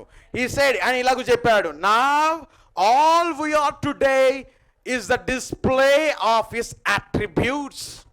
ఇది ఈ యొక్క అసలైన ఇంపార్టెంట్ స్టేట్మెంట్. ఇది ప్రవక్త ఇచ్చిన వర్తమానం. ఈరోజు మనమందరము కూడా వినండి, మనమందరము కూడా ఆయన యొక్క అట్రిబ్యూట్స్, ఆయన యొక్క గుణలక్షణముల యొక్క ప్రతిబింబమై ఉన్నాం. డిస్ప్లే అనగా కనిపించిన ఆయన గుణలక్షణములు కనబడే విధముగా మనమే ఉన్నాం. మీకు అర్థమవుతున్నదా? అనగా గుణలక్షణములు ఏవో కావు కానీ ఆయన ఆలోచనలు అయి ఉన్నాయి. ప్రవక్త అన్నాడు, ఆయన స్వస్థపరచువాడు అనున్నది ఒక గుణలక్షణం, కానీ అది ఎక్కడ ఉన్నది? ఆయన మనస్సులో ఉన్నది. కానీ ఆయన దాన్ని డిస్ప్లే చేశాడు, ఆయన దాన్ని వ్యక్తపరిచాడు. ఇలా ఆయన శరీరధారి అయి రోగుల మీద చేతులుంచి నీవు ఇప్పుడు చూచునగాక. అది ఏమై ఉన్నది? ఆయన గుణలక్షణము యొక్క డిస్ప్లే, ఆయన గుణలక్షణము యొక్క బయలుపరచబడుట, వ్యక్తపరచబడుట, కనబడే విధంగా వచ్చుట. ఆయన మనసులో తండ్రిగా ఉన్నాడు, కానీ ఆయన కనపడే విధంగా శరీరధారి అయి వచ్చాడు. ఆయన మనస్సులో యెహోవా రాఫా, స్వస్థపరచువాడుగా ఆయన వచ్చి దాన్ని డిస్ప్లే చేశాడు. అందుకే అన్నాడు, యేసుక్రీస్తు మాత్రమే కాదు అలా. ఈరోజు మనము కూడా ఆయన గుణలక్షణము యొక్క వ్యక్తపరచబడుటై ఉన్నాం.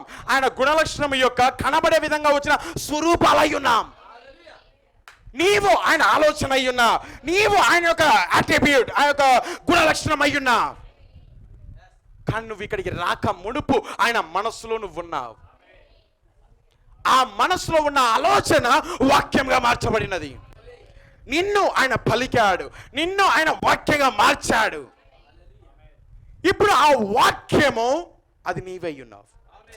ఈ వాక్యం యొక్క నెరవేర్పు డిస్ప్లే ఎవరో కాదు, నీవే. ఇంకోటి చెప్పనా నేను, ఈ వాక్యం యొక్క అనువాదం ఎవరో కాదు, అది నీవే. కొంచెం నిదానంగా నేను, ఎందుకంటే సింపుల్గా రక్షణ వర్తమానం లాంటి వర్తమానాలు కాదు ఇవి. మీరు పాపులయ్యున్నారు, రక్షించబడండి, ఏ క్రీస్తు యొద్దకు రండి, గొర్రెపిల్ల మన కోసం చనిపోయాడు, మీరందరూ కూడా రక్షించబడండి, తీర్పు రాబోతున్నది. ఇలాంటి ప్రీచింగ్ వర్తమానాన్ని కొన్నిసార్లు నేను చేస్తాను నేను. కానీ ఇప్పుడు మాట్లాడేది ప్రీచింగ్ కాదు, అది నీ స్థానాన్ని గుర్తింపజేయు వర్తమానం. It's a teaching. అది ఏమై ఉన్నది? అది ఉపదేశము. నీ యొక్క పొజిషన్ని నిలబెడతాడు, నీ పొజిషన్ చూపిస్తుంది అది. ఆయన మనస్సులో నువ్వు ఉన్నావు, ఆయన మనసులో ఉన్న నీవు ఆలోచనగా అట్రిబ్యూట్గా ఉన్న నువ్వు వాక్యంగా మార్చబడ్డావు. అంతేనా? వాక్యం, ఆ మాట ఇప్పుడు ఈరోజు శరీరధారి ఇక్కడ కూర్చొని ఉంది. అంటే ఈ మాట యొక్క అనువాదం ఎవరు? నీ గురించిన వాక్యం యొక్క అనువాదం నీవై ఉన్నా. నీవు తప్ప ఈ వాక్యాన్ని ఎవ్వరు శరీరధారి చేయలేరు. ఈ వాక్యాన్ని పదార్థంగా ఎవరు మార్చలేరు. మీకు అర్థమవుతున్నదా? ఓ మా ప్రవక్తది అంటున్నాడు చూడండి, వీఆర్ టుడే ఈ రోజున్న మనం అందరము is the display of God's attributes. దేవుని యొక్క గుణలక్షణముల యొక్క డిస్ప్లే, ప్రతిబింబమై ఉన్నాము. మనము కనబడే విధంగా మనం మారాం. మనము దేవుని యొక్క ఆలోచన అయి ఉన్నాం. మనము ఇడిగడి మీరు పట్టుకుంటున్నారా? మీరు లిజన్.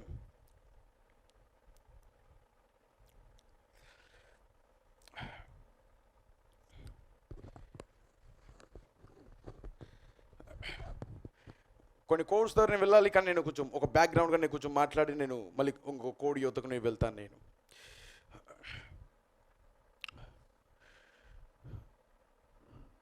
నా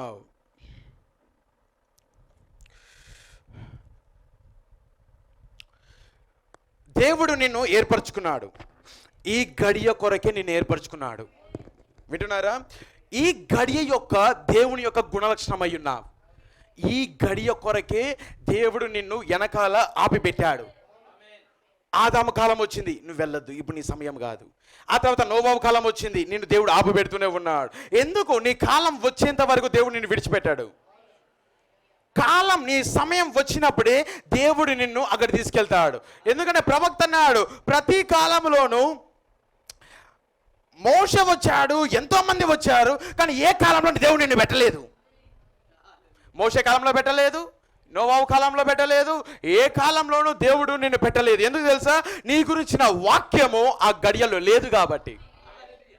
నోవాహు కాలంలో నీ గురించిన వాక్యము అక్కడ లేదు కాబట్టి. కానీ ఈ గడియకు సంబంధించిన వాక్యము ఈ కాలంలో వచ్చింది కాబట్టి నువ్వు ఇక్కడ ఉన్నావు. నీకు అర్థమైనదా? ఎందుకొరకు? నీవు ఆ వాక్యాన్ని జీవింపజేయాలి, నీవు ఆ వాక్యాన్ని మేల్కొల్పాలి. నేను ఈ వాక్యం యొక్క శరీరధారి అయ్యున్నాను, నేను నడిచే వాక్యం అయ్యున్నాను, నేను ఈ వాక్యం యొక్క నెరవేర్పు అయ్యున్నాను. వింటున్నారా? నోవాహు కాలంలో నిన్ను పెట్టలేదు, హానోకు కాలంలో నిన్ను పెట్టలేదు, అబ్రహాము కాలంలోనూ నిన్ను పెట్టలేదు. నేను కూడా చెప్పనా, నువ్వు ఒకవేళ నోవాహు కాలంలో ఒకవేళ ఉనుంటే, నేను చెప్తున్నా, ఒకవేళ నోవాహు కాలంలో నువ్వు ఉనింటే ఖచ్చితంగా నువ్వు ఓడలోకి వెళ్ళేవాడవు. ఎందుకు తెలుసా? నువ్వు ఆ కాలంలో పుట్టాలని ఆ గడియ యొక్క వాక్యము నీకు నిర్ణయించబడినది కాబట్టి ఖచ్చితంగా నువ్వు దాన్ని నెరవేరుస్తావు. నువ్వు హేబేలు కాలంలో పుట్టుంటే, వినండి, హేబేలు కాలంలో పుట్టుంటే, హేబేలు లేకుండా నువ్వు ఆ స్థానంలో ఉండింటే ఖచ్చితంగా అదే పని నువ్వు చేస్తావు. మోషే కాలంలో నువ్వు ఉండింటే, ఇశ్రాయేలు ప్రజలలో నువ్వు ఒక భాగమై ఉంటే ఖచ్చితంగా మోషేను నువ్వు వెంబడించేవాడవు. యెహోషువ కాలంలో యెహోషువ లేకుండా నువ్వు ఉన్నావనుకో, అక్కడ నువ్వు ఖచ్చితంగా యెహోషువ చేసిందే నువ్వు చేస్తావు. ఎందుకు తెలుసా? ఆ గడియ యొక్క వాక్యాన్ని యెహోషువ మాత్రమే నెరవేర్చగలడు. కానీ దేవుడు నేను అక్కడ ఎందుకు పెట్టలేదు తెలుసా? నువ్వు ఆ గడియ వాక్యం కాదు కాబట్టి. ఎందుకంటే నీకు ఇంకో కాలం ఉంది నీకు. ఆ కాలంలోనే నువ్వు రావాలి. మోషే కాలంలో పెట్టలా, యెహోషువ కాలంలో పెట్టలా, దానియేలు కాలంలో పెట్టలా. నేను చెప్తున్నాను, దానియేలు కాలంలో ఉంటే షడ్రక లేకుండా షడ్రక ప్లేస్లో నువ్వు ఉంటే నువ్వు కూడా అగ్నిలోకి వెళ్ళేవాడవు. సింహాల బోనులో దానియేలు కాకుండా దానియేలు ప్లేస్లో నువ్వు నిర్ణయించబడి ఉంటే ఖచ్చితంగా సింహాల బోనులోని వెళ్ళేవాడవు. అది నిజం. అది ఎందుకంటే ఆ గడియ యొక్క వాక్యం ఎవరికి నిర్ణయించబడినదో వాళ్ళు తప్పకుండా దాన్ని నెరవేర్చి తీరాలి. ఆ గడియ యొక్క వాక్యం యొక్క అనువాదము అది వారే అయ్యున్నారు. వారు తప్ప ఎవ్వరు ఆ వాక్యమునకు అర్థం చెప్పలేరు. ఓకే, దేవుడు నిన్ను ఏ కాలంలోనూ పెట్టలేదు. నిన్ను ఎందుకో తెలుసా? దేవుడు నిన్ను ఆ కాలం అంతా కూడా గొర్రెలు, పొట్టేన్లు, ఎద్దులు, ఆ రక్తం కింద ఉన్నవారు వాళ్ళు. కానీ దేవుడు నిన్ను అక్కడ ఉండాలనుకోలేదు. వారందరూ కూడా జీవ గ్రంథంలో ఉన్నవారు. వాళ్ళందరూ కూడా ఆ యొక్క ఆదాము యొక్క వంశంలో నుండి వచ్చిన వారు వాళ్ళందరూ కూడా. కానీ అక్కడ నిన్ను దేవుడు ఉండాలనుకోవడం లేదు, అక్కడ నిన్ను పెట్టాలని దేవుడు అనుకోలేదు. కరెక్ట్గా నిన్ను ఏ కాలంలో పెట్టాలనుకున్నాడు తెలుసా? కరెక్ట్గా గ్రంథము తెరవబడిన కాలంలో. నేను చెప్తాను, నేను ఇలాగూ, నువ్వు ఒకవేళ మరియకు బదులుగా నువ్వు అక్కడ ఉంటే, నువ్వు ఆ గడియ యొక్క వాక్యము, కన్యక గర్భవతి కుమారుడి కనును అనే వాక్యాన్ని నీ గర్భంలో ఉండి నువ్వు కనేదానవు. కానీ దేవుడు నిన్ను అక్కడ పెట్టలేదు. నువ్వు పెంతెకోస్తు దినంలో ఆ యొక్క 120 మందిలో నువ్వు అక్కడ పోయి ఉంటే నువ్వు ఖచ్చితంగా పరిశుద్ధాత్మ నీ లోపలికి వచ్చేది. కానీ దేవుడు నిన్ను అక్కడ పెట్టలేదు. ఎందుకు తెలుసా? వాళ్ళందరూ చనిపోయి సమాధిలో ఉన్నారు. కానీ నిన్ను ఎక్కడ పెట్టాడు తెలుసా? నువ్వు చనిపోవు గాని, మనము మరణించము గాని, కనురెప్ప పాటులో మార్పు పొందే కాలంలో దేవుడు నిర్ణయించాడు. ఆ కాలం కంటే ఈ కాలం గొప్పదై ఉన్నది. అందుకే ప్రవక్త అన్నాడు, నేను ఏ కాలంలో పుట్టాలని అనుకోలేదు, ఏ కాలంలో పుట్టాలని నాకు ఆశ లేదు, ఈ కాలంలో పుట్టాలని నాకు దేవుడు అడిగితే నేను ఇదే అడుగుతాను. నేను ఎందుకు గ్రంథము తెరవబడే కాలంలో ఉన్నాడు అతను. ఏ ప్రవక్తకు లేని ధన్యత ప్రవక్తకు వచ్చింది. గ్రంథము తెరవబడి ఆయనలో మనుష్య కుమారుడిగా ఆయన శరీరధారి అయి, ఇలాంటి గొప్ప ధన్యత ఏ ప్రవక్తకు లేని ధన్యత అది. ఈరోజు నీకు నాకు మరణము చూడకుండా దేవుడు నిన్ను ఎన్నుకున్నాడు. ఎత్తబడాలని దేవుడు నిన్ను ఎన్నుకున్నాడు. అందుకే ఈ కాలంలో పుట్టడం నీ అదృష్టం, ఈ కాలంలో పుట్టడం నీ యొక్క ధన్యత. ఎరుగుతున్నావా? నశించే వారికి ఇది ఒక సంతోషమైన స్థలం, ఇది ఆనందమైన ఇలాంటి కాలంలో నేను లేకపోయింటే ఎలాగుండేదబ్బా. పాతకాలంలో బండ్లు లేవు, పాతకాలంలో ఫోన్స్ లేవు, పాతకాలంలో డిస్కో డ్యాన్సులు లేవు, పాతకాలంలో ఆ యొక్క ఎంటర్టైన్మెంట్ లేవు, పాతకాలంలో నడుచుకుంటూ పోవాల్సి వచ్చే. ఈ కాలంలో పుట్టినాను కాబట్టి ఇంతగా నేను కంఫర్ట్గా నేను ఉండగలుగుతున్నాను. నేను గుర్తుపెట్టుకో, ఈ కాలంలోని తీర్పు రాబోతున్నది, ఈ కాలంలోని అగ్ని రాబోతున్నది. ఈ మనుషులు ఏదైతే సాధించారో, ఈ మనుషులు ఈ సైంటిస్టులు ఏదైతే కనిపెట్టారో, త్వరలో అదంతా బూడిదైపోయి భూమిలో కలగబోతున్నది. అది ఏది ఎన్నుకోవాలా నిర్ణయం తీసుకో. ఏ దానికి మనం స్థానం ఇవ్వాలా? మనం ఈ లోకమును కాదు, ఈ కలియ వర్తమానాన్ని జీవించడం కొరకు ఎన్నుకో.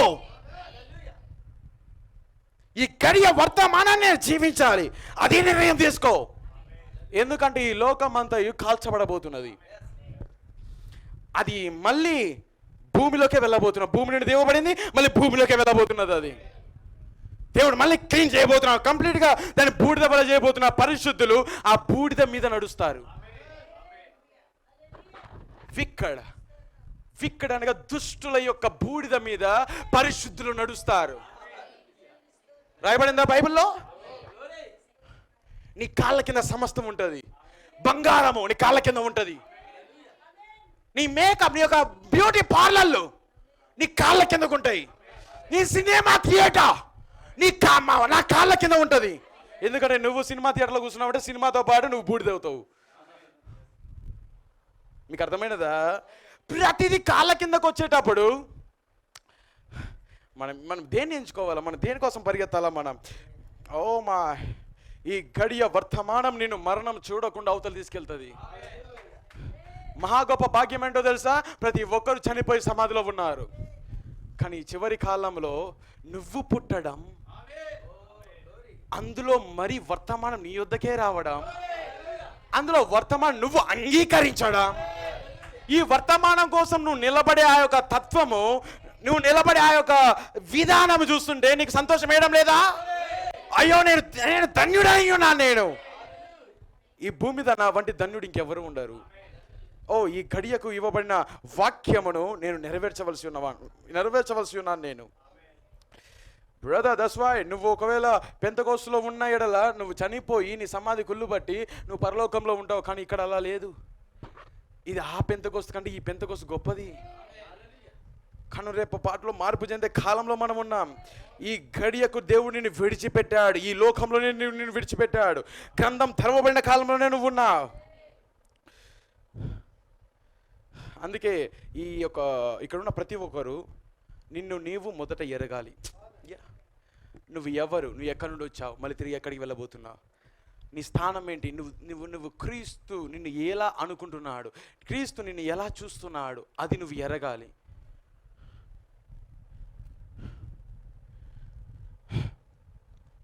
ప్రవక్త ఒక స్టోరీ చెప్పాడు. నేను ఇంతకుముందు చెప్పాను. నేను దీన్ని ఒక స్టోరీ చెప్పాడు. ఒక అబ్బాయి ఉన్నాడు, తెలుసు కదా మీకు. అతని ఒక చెట్టుకు చిన్న అద్దం ఉన్నది. ఆ అద్దంలో అతను వాళ్ళ డాడీ షేవింగ్ చేసుకునేవాడు. కానీ ఇతను ఒకనొక చోట చెట్టు ఎక్కి కొమ్మ ఎక్కి దాన్ని చూసేవాడు. అది ఎవరిచ్చారని తెలిసే ప్రవక్త ఒక సంఘశాఖ వాళ్ళ డాడీకి ఇచ్చింది. ఒక సంఘశాఖ వాళ్ళ డాడీకి ఇచ్చిన అద్దం అది. కానీ దానిలో చూసినప్పుడు తన యొక్క కింద ఆ యొక్క ముక్కును నోరును చూద్దామంటే తల కనపడదు, తలను చూసినామంటే బాడీ కనపడదు. మొత్తం చిన్న అద్దం అది. వింటున్నారా? కానీ ఆ ఆంటీకి, ఆ యొక్క వాళ్ళ మమ్మీకి ఒక ఆంటీ ఉన్నది. ఆ ఆంటీ ఇంటిలో పెద్ద అద్దం ఉన్నది. అది ఆ పెద్ద అద్దంలో ఆ యొక్క కుమారుడు జానీ చాలా డీసెంట్గా ఉండాలి, డిసిప్లైన్గా ఉండాలి. అది సిటీ అయి ఉన్నది, పెద్ద బిల్డింగ్స్ ఉండే స్థలం అయి ఉన్నది. మనం అక్కడికి వెళ్ళినప్పుడు డిసిప్లిన్గా ప్రవర్తించాలి. ఓకే మమ్మీ అన్నాడు. వెంటనే వాళ్ళ మమ్మీ వాళ్ళ ఆంటీ ఇంటికి తీసుకెళ్ళినది. ఇంటికి వెళ్ళి తీసుకెళ్ళినప్పుడు అన్ని గదులు నిదానంగా తిరుగుతున్నాడు, డిసిప్లిన్గా తిరుగుతున్నాడు. తిరుగుతూ ఉన్నప్పుడు ఒక అద్దం దగ్గర నడుచుకుంటూ వెళ్తున్నప్పుడు ముందరికి వెళ్ళి మళ్ళీ వెనక్కి వచ్చాడు. ఎవరో కొత్త అబ్బాయి అనుకున్నాడు, నా వంటి ఒక అబ్బాయి అనుకున్నాడు. చూడని వెంటనే ఓ నాకు ఒక మంచి ఫ్రెండ్ దొరికాడు, వెళ్ళి ఒక పరిచయం చేసుకుంటాను. నేను దగ్గరికి వెళ్తున్నప్పుడు ఆ అబ్బాయి కూడా దగ్గరికి వస్తున్నాడు, ఆగుతున్నాడు. ఓ ఇతను కూడా దగ్గరికి వస్తున్నాడు, ఇంకొంచెం దగ్గరికి వెళ్తున్నాడు, ఇతను కూడా దగ్గరికి వస్తున్నాడు. వచ్చినప్పుడు నేను ఏం చేస్తున్నానో అక్కడ అబ్బాయి అదే చేస్తున్నాడు. ఇతనికి ఇంకా రియలైజేషన్ లేదు, ఇంకా ఇతనికి కన్నులు తెరవబడలేదు.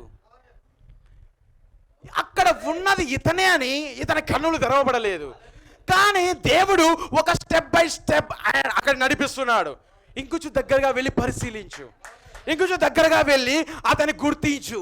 దేవుడు ఆ చిన్న పిల్లవాడిని నడిపిస్తున్నాడు. దగ్గరికి వెళ్ళిన తర్వాత ఏం మాట్లాడితే అదే మాట్లాడుతున్నాడు, ఎలా కదిలితే అలానే కదులుతున్నాడు. చిన్న అబ్బాయి, ప్రత్యక్షత లేదు, బయలుపాటు లేదు. కానీ మొట్టమొదటిసారి బయలుపాటు అతని యొద్దకు వచ్చింది. వాక్యం అనే ప్రత్యక్షత అతని ముందుకు వచ్చింది. ఎన్నడూ చూడని విధముగా కొత్తగా చూడడం మొదలుపెట్టాడు. సంస్థల్లో ఉన్నప్పుడు బైబిల్ చదవడం వేరు, కానీ ఈ అద్దం దగ్గరకు వచ్చినప్పుడు అతను చదివే విధానం వేరు. ఇదే మీద ఇప్పుడు నాకు కొత్తగా కనపడుతున్నాడు, ఇదే మీద నాకు కొత్తగా కనపడుతున్నది. ప్రవక్త అన్నాడు, ఆ స్టోరీని ఆయన వివరించేటప్పుడు అది ఆ అద్దము వాక్యమై ఉన్నది. ఆ అద్దం యొద్దకు దేవునిని ఆకర్షించాడు. నువ్వు అక్కడికి వెళ్ళినప్పుడు ఖచ్చితంగా 2 స్వరాలు నీ యొద్దకు వస్తాయి అన్నాడు. ఒక స్వరం, అది నువ్వు కాదు, మైండ్లో అది నువ్వు కాదు, ఈ బైబిల్ నువ్వు కాదు అనే స్వరం వస్తున్నది. ఇతనికి అర్థం కావడంలో డౌట్ అనేది పెరుగుతున్నది. కానీ వెంటనే ఇంకొక స్వరం వస్తున్నది, ఎస్ అది నువ్వే, ఎస్ అది నువ్వే. 2 తలంపులు, 2 నిర్ణయాల మధ్య ఉన్నాడు. ఏంటిది? ఒకటేమో అది నేనే అంటున్నది, ఇంకొకటేమో అది నువ్వు కాదు అని మాట్లాడుతున్నది. కానీ పరిశుద్ధాత్మ అక్కడే ఆగడు, రుజువును చూపిస్తాడు. నువ్వు నమ్మేదానికి ఒక రుజువును ఎత్తి చూపిస్తాడు. ఏమీ చెయ్యవద్దు, నేను ఇప్పుడు ఒక పడిపోని ఒక రుజువుని నీకు ఇవ్వబోతున్నా. నీ గురించి నువ్వు ఎన్నడూ అవిశ్వాసం ఉంచవిక, నువ్వు ఎవరో నీకు అర్థమైపోతుంది. ఏం చేయాలా? నీ చెయ్యి పైకెత్తు, నీ చెయ్యి నువ్వు పైకెత్తు. అక్కడ ఎత్తుతున్నాడా? యా, మైండ్ ఇక్కడి నుండి ఇక్కడికి మారుతోంది. ఇంకొంచెం చెప్తా విను, అక్కడ వినొద్దు, ఇక్కడ నీ చెప్పేది విను. నీ షర్టును తీసేయి, నీ షర్టును తీసి మడుచు. వింటున్నారా? నీ షర్టును తీసి మడుచు. అక్కడ మడవబడుతున్నదా? యా, దట్స్ రైట్, అది నిజం, అది మడవబడుతున్నది. ఓకే, ఒక్కసారి నువ్వు పైకి కిందకి ఎగురు. అక్కడ ఎగురుతున్నాడు. వెంటనే వెనకాల వాళ్ళ మమ్మీ వచ్చి కిటికీలో ఉండి చూస్తున్నది. వీడు డిసిప్లిన్గా ఉండమంటే ఎక్కడ వెళ్ళి ఏం చేస్తున్నాడు వీడు? అక్కడికి వెళ్ళినప్పుడు వాళ్ళ మమ్మీ చూస్తున్నది, ఏంది వీడు కొత్తగా ప్రవర్తిస్తున్నాడు వీడు. వెంటనే వాడికి ప్రత్యక్షత వచ్చి వెనక్కి తిరిగి చూశాడు. వాళ్ళ మమ్మీ అక్కడ ఉన్నది. ప్రత్యక్షత వచ్చినప్పుడు ఎవ్వరు నీకు నేర్పించాల్సిన పనిలే. ఎవ్వరు పక్కరికి వచ్చి ఓ కుమారుడు అది నీవే అని చెప్పాల్సిన పని లేదు. అక్కడ ఎవరు లేరు, అబ్బాయి ఒకడే ఉండి అని అన్నాడు, మామీ దట్స్ మీ, మామీ అది నేనే. ఓ బ్రదర్, ఈ వాక్యములో నిన్ను చూసుకున్నప్పుడు ప్రత్యక్షత ఎవరు ఇవ్వాల్సిన పని లేదు. నువ్వు చదివేటప్పుడు పరిశుద్ధాత్మ నీకు చెప్తూ ఉంటుంది, చూడు అక్కడ రూత్ ఉన్నది, చూడు అక్కడ ఎస్తేర్ ఉన్నది, చూడు అక్కడ ఏం జరుగుతున్నదో ఇక్కడ కూడా అదే జరుగుతున్నది. చూడు అక్కడ ఎలియేజర్ ఉన్నాడు, ఇక్కడ కూడా ఎలియేజర్ ఉన్నాడు. చూడు అక్కడ ఇస్సాకు ఉన్నాడు, ఇక్కడ కూడా ఇస్సాకు ఉన్నాడు. చూడు ఇక్కడ వధువు ఉన్నది, అది నీవే ఉన్నావు. ఆమె అన్యుల నుండి వస్తున్నది, బబులో నుండి ఆ రెబెకా బయటకు వస్తున్నది. నువ్వు కూడా ఎక్కడి నుండి వచ్చా? బబులో నుండే కదా బయటకు వచ్చా. ఇశ్రాయేలు ప్రజలు నువ్వు చూడు, అది నీవే. అక్కడ మోషే ఉన్నాడు, ఇక్కడ మోషే ఉన్నాడు. అక్కడ నుండి నువ్వు బయటకు వస్తున్నావు, ఐగుప్తులో నువ్వు బయటకు వస్తున్నావు, ఇక్కడ బయటకు వస్తున్నది. What is that? అది ఏమై ఉన్నది?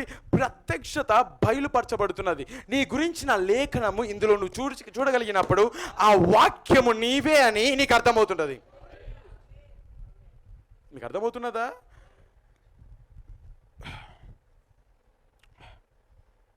ఓమా, ప్రవక్త ఇంకో స్టోరీ కూడా చెప్పాడు. ఆయన అందులో ఏం చెప్తున్నాడంటే, ఈ వాక్యము నిన్ను ఆకర్షిస్తుంది, ఈ వాక్యము నిన్ను అట్రాక్ట్ చేస్తుంది, నేను దగ్గరికి తీసుకొని వస్తుంది. నువ్వు చూచే విధముగా ఈ వాక్యం నిన్ను దగ్గరికి పిలుస్తుంది. చూడు, నన్ను చూడు, నేనేమై ఉన్నానో నువ్వు ఎరగాలి. ఓకే, ఒక చిన్న అబ్బాయి ఉన్నాడు. ప్రవక్త ఈ స్టోరీ గురించి చెప్తున్నాడు. ఒక చిన్న అబ్బాయి ఉన్నాడు. ఆ అబ్బాయికి ఒక సిస్టర్ ఉంది. సిస్టర్ అనగా అక్క ఉన్నది. అందమైన ఒక చిన్న కుటుంబము. ఆ కుటుంబంలో అక్క స్కూల్కి వెళ్తున్నది, కానీ వీడు స్కూల్కి వెళ్ళడం లేదు, ఎందుకంటే చిన్నపిల్లవాడు. అక్క స్కూల్కి వెళ్ళేసి వస్తున్నది. కానీ ఒకరోజు వాళ్ళ అక్క కొరకు కొనిన ఒక చిన్న ఎరేజర్ని వీడు తినేశాడు. వింటున్నారా? చిన్న ఎరేజర్ని వీడు తినేశాడు. రబ్బర్ తినేశాడు. రబ్బర్ని, పెన్సిల్ని తినలే. పెన్సిల్తో పాటు రాసిన దాన్ని తుడిచే రబ్బర్. మీకు అర్థమవుతున్నది ఎరేజర్ అంటే? ఎరేజర్ని తినేశాడు. మమ్మీ, నా ఎరేజర్ కనబడడం లేదు. అక్క వచ్చి అడుగుతున్నది, నా ఎరేజర్, నువ్వు కొన్న ఎరేజర్, చిన్న ఎరేజర్ని ఎవరో తినేశారు. ఎవరో, ఇది అర్థం కాదు, చిన్న ముక్క మిగిలిపోయినది, మొత్తము ఎవరో తినేశారు. కానీ రెండవ రోజు సరేలే, ఏదో అయి ఉంటుందిలే, వెంటనే డౌట్ పడ్డారు కొడుకు మీద. కానీ ఇతనికి ఒక రోగం ఉంది. ఇతనికి రెండవ రోజు ఒక పెన్సిల్ డబ్బా, 2 పెన్సిల్ డబ్బాలు కొని ఇంట్లో తన అక్క కోసం పెట్టింది. ఆ పెన్సిల్ పైన ఏముంటుంది? వెనక రబ్బర్ ఉంటుంది. అంతేనా? వీడు అక్క స్కూల్కి వెళ్ళిన తర్వాత ప్రతి పెన్సిల్ యొక్క రబ్బర్ని తినడం మొదలుపెట్టాడు. అన్ని రబ్బర్లను తినేసి ఓన్లీ పెన్సిల్ మాత్రమే లోపల పెట్టాడు. రెండవ రోజు మళ్ళీ వచ్చి ఆ పెన్సిల్ చూసి, మమ్మీ, రబ్బర్లని కనబడడం లేదు, పెన్సిల్ మాత్రం ఉన్నాయి. ఓకే, అర్థం కాలే. అడుగుతున్నాను, నువ్వేమన్నా తిన్నావా? తినలేదంటున్నాడు స్టార్టింగ్. నెక్స్ట్ రోజు వాళ్ళ డాడీ బర్త్డే కోసం మంచి సైకిల్ తీసుకొచ్చాడు. వింటున్నారా? ఒకరోజు వాళ్ళ డాడీ బర్త్డేకు తొక్కి నేర్పిద్దామన్నట్లు ఒక మంచి సైకిల్ తీసుకొచ్చాడు. కానీ కొన్ని రోజులైన తరువాత ఆ సైకిల్ యొక్క పెడల్ కనపడడం లేదు. మీకు అర్థమైనదా? పెడల్ని తినేశాడు. ఎవరికి లేని రోగం అది, ఎవరికి లేని అరుదుగా ఉండే రోగం ఇది. ఆ రోగము ఈరోజు మనకందరికీ ఉన్నది. అది గొప్ప భాగ్యం. ఏం బ్రదర్ ఇలా మాట్లాడుతున్నారు? ఓ మై, అతన్ని ఏదో లాగుతున్నది. మొదటి ఈడుపు చిన్న ఎరేజర్, రెండవ ఏడుపు అది పెద్ద ఎరేజర్, కొన్ని ఎక్కువ ఎరేజర్లు. కానీ మూడవ ఏడుపు 1000 పెన్సిళ్ళ మీద ఉన్న రబ్బర్ అంతా పెడలు తీసాడు. మీకు అర్థమవుతున్నదా? మొదటి ఈడుపు ఏదో లాగుతుంది అతన్ని. ఎందుకు తెలుసా? ప్రవక్త, వీడికి ఏదో అయ్యిండదు, పెడలు మొత్తం తినేసాడు వీడు. వీడికి అర్థం కావాలి. వెంటనే వీడిని డాక్టర్ ఎదుగు తీసుకెళ్ళాడు. డాక్టర్ గారు వీడు అన్ని రబ్బర్లను, ఆ యొక్క పెడలు కూడా తినేసాడు, ఏం రోగం వీడికి అన్నాడు. లోపల సల్ఫర్ తక్కువైంది.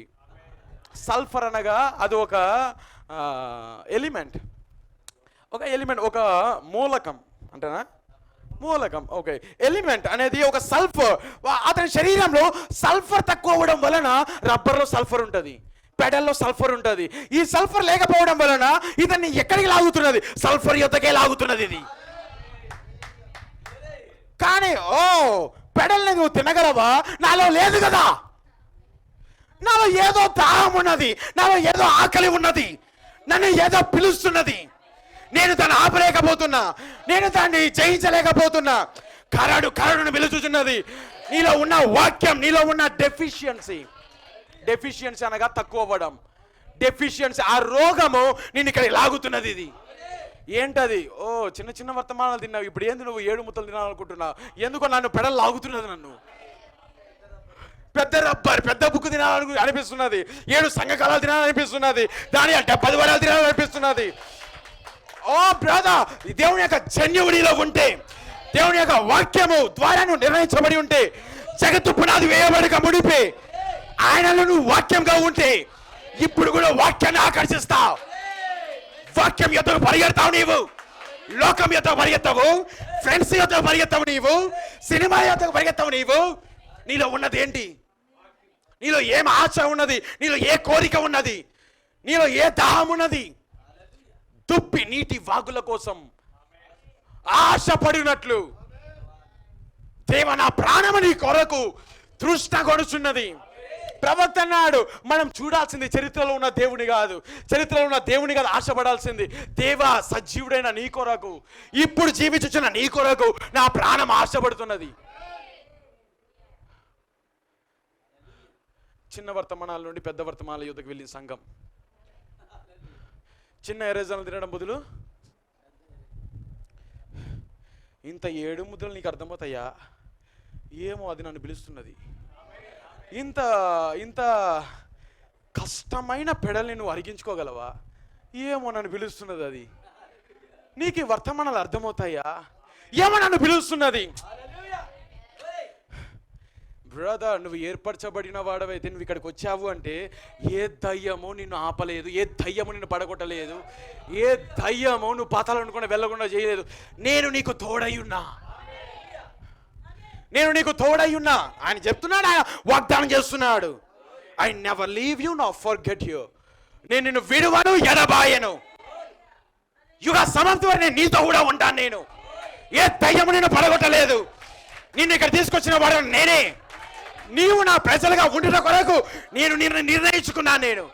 నీవు నా ప్రజలవు, నేను నీ దేవుడను. నీవు నన్ను దేవుడిగా ఎన్నుకొనలేదు, నేను నీ దేవుడిగా మారే. నేను నిన్ను పిలిచాను, అందుకే నువ్వు నా కోసం తృష్ణగా ఉంచున్నావు, అందుకే నువ్వు నా కోసం దాహంగా ఉన్నా. ఆదివారం నువ్వు ఎందుకు వస్తున్నావు? కరడుని పిలుచుచున్నది. రా నా యుద్ధకు రా. డాక్టర్ చెప్పాడు సల్ఫర్ తక్కువగా ఉన్నది ఇతనికి. ఇతని లోపల సల్ఫర్ లేనందున సల్ఫర్ ఉన్న ప్రతిదీ అడుగుతున్నాడు ఇతను.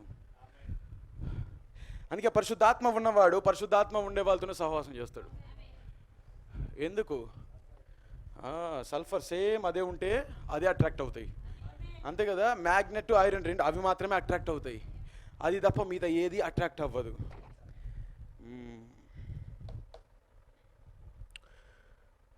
ఎడిగేటి మీరు పట్టుకుంటున్నారా మీరు?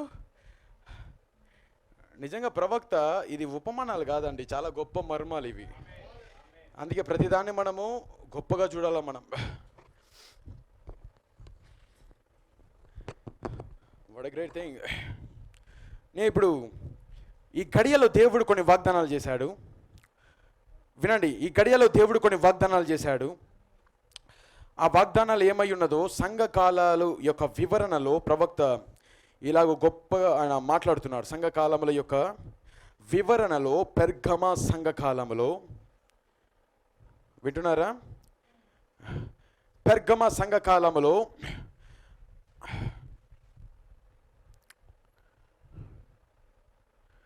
ప్రవక్త ఇలాగ మాట్లాడుతున్నాడు. చూడండి, నీ కలమును తీసుకొని రాయము అనే ఒక చిన్న టైటిల్ని పెట్టి ఆయన ఒక చిన్న నోట్ని ఆయన మాట్లాడుతున్నాడు. నీ కలమును తీసుకొని వ్రాయము. One night I was seeking the Lord. ఒకానొక రాత్రి నేను ప్రభువును వెతుకుచున్నాను. ప్రవక్త స్టడీ చేస్తున్నాడు, వెతుకుతున్నాడు. నేను ప్రభువును వెతుకుచున్నాను. The Holy Spirit told me to pick up my pen and write. పరిశుద్ధాత్మ నాకు ఇలాగూ చెప్పాను, నీ కలమును తీసుకొని వ్రాయము. అంటే ఇది రాసేది ఎవరు? పరిశుద్ధాత్మ. పరిశుద్ధాత్మ very important. As I grabs the pen to right, నేను రాయుట కొరకు నా కలమును నేను పట్టుకున్నప్పుడు His Spirit gave me a message for the church. సంఘము కొరకు పరిశుద్ధాత్మ ఒక వర్తమానమును ఇచ్చాను. అంటే ఈ కలమును తీసుకొని రాయము అనేది ఏదో కాదు, కానీ సంఘమునకు దేవుని యొక్క ఆత్మ యొక్క వర్తమానము. ఇది ప్రవక్త యొక్క వర్తమానం కాదు, ఇది పరిశుద్ధాత్మ సంఘానికి ఇస్తున్న వర్తమానం ఇది. I want to bring it to you. నేను మీ యొద్దకు దీన్ని తీసుకురాగోరుతున్నాను. It has to do with the word and the bride. ఇది దేంతో వెళ్తుందంటే వాక్యమును గురించి, వధువును గురించి ఈ యొక్క మెసేజ్, ఈ యొక్క వర్తమానం అనేది చెప్పబడుతున్నది. ఇప్పుడు స్టార్ట్ చేస్తున్నాడు ఆయన రాయడం. Here is what I am trying to say to you. దీన్నే నేను చెప్పగోరుచున్నాను. ఎవరిది? పరిశుద్ధాత్మ. వినండి, ఇది ప్రవక్త కాదు, పరిశుద్ధాత్మ. దీన్ని నేను చెప్పగోరుచున్నాను. The law of reproduction is that each species brings forth after its own kind. ఉత్పత్తి నియమము, లా ఆఫ్ రిప్రొడక్షన్ అనగా మీకు అర్థమవుతున్నదా? ఉత్పత్తి నియమం అనగా ఒక జాతి మరొక జాతిని ఉత్పత్తి చేయు నియమము. వింటున్నారా? ఆ నియమము ప్రతి ఒక్క జాతి తమ జాతి ప్రకారము అది మొలిపించును. అంతేనా? మీకు అర్థమవుతున్నది? ఒక స్పీసీ, ఒక జాతి ఇంకొక జాతి తన వంటి ఇంకొక జాతిని ఉత్పత్తి చేస్తుంది. ఇప్పుడు పరిశుద్ధాత్మ ఎక్కడికి వెళ్తున్నది చూడండి, నేరుగా విత్తనం యుద్ధకు వెళ్తున్నది. Even according to the Genesis 1:11, ఆదికాండం 1:11 ప్రకారముగా గాడ్ సేడ్, దేవుడు ఇలాగూ చెప్పాను, let the earth bring forth grass, గడ్డిని, అండ్ ద హెడ్ బీల్డింగ్ సీడ్, విత్తనములిచ్చు చెట్టును మొలిపించును గాక అని పలికెను. వింటున్నారా? అదేనా ఉన్నది అక్కడ. అండ్ ద ఫ్రూట్ ట్రీ, ఫలములిచ్చు వృక్షమును, yielding fruit after its own, తమ జాతి ప్రకారము మొలిపించు ప్రతి వృక్షమును భూమి మొలిపించును గాక అని పలికెను. అలానే ఉన్నదా? Whose seed is in itself upon the earth. ఏ విత్తనము ఏది కలిగి ఉన్నదో దాన్నే ఉత్పత్తి చేయును గాక అని పలికెను. And it was so, అది అలాగనే జరిగెను. ఎందుకు? అది దేవుని యొక్క వాక్యమై ఉన్నది. Whatever life was in the seed came forth into a plant. ఏ ఒక్క జీవమైతే విత్తనంలో ఉంటుందో అదే మొక్కగా ఎదిగి, and then into the fruit, అదే మళ్ళా ఫలముగా ఫలిస్తుంది.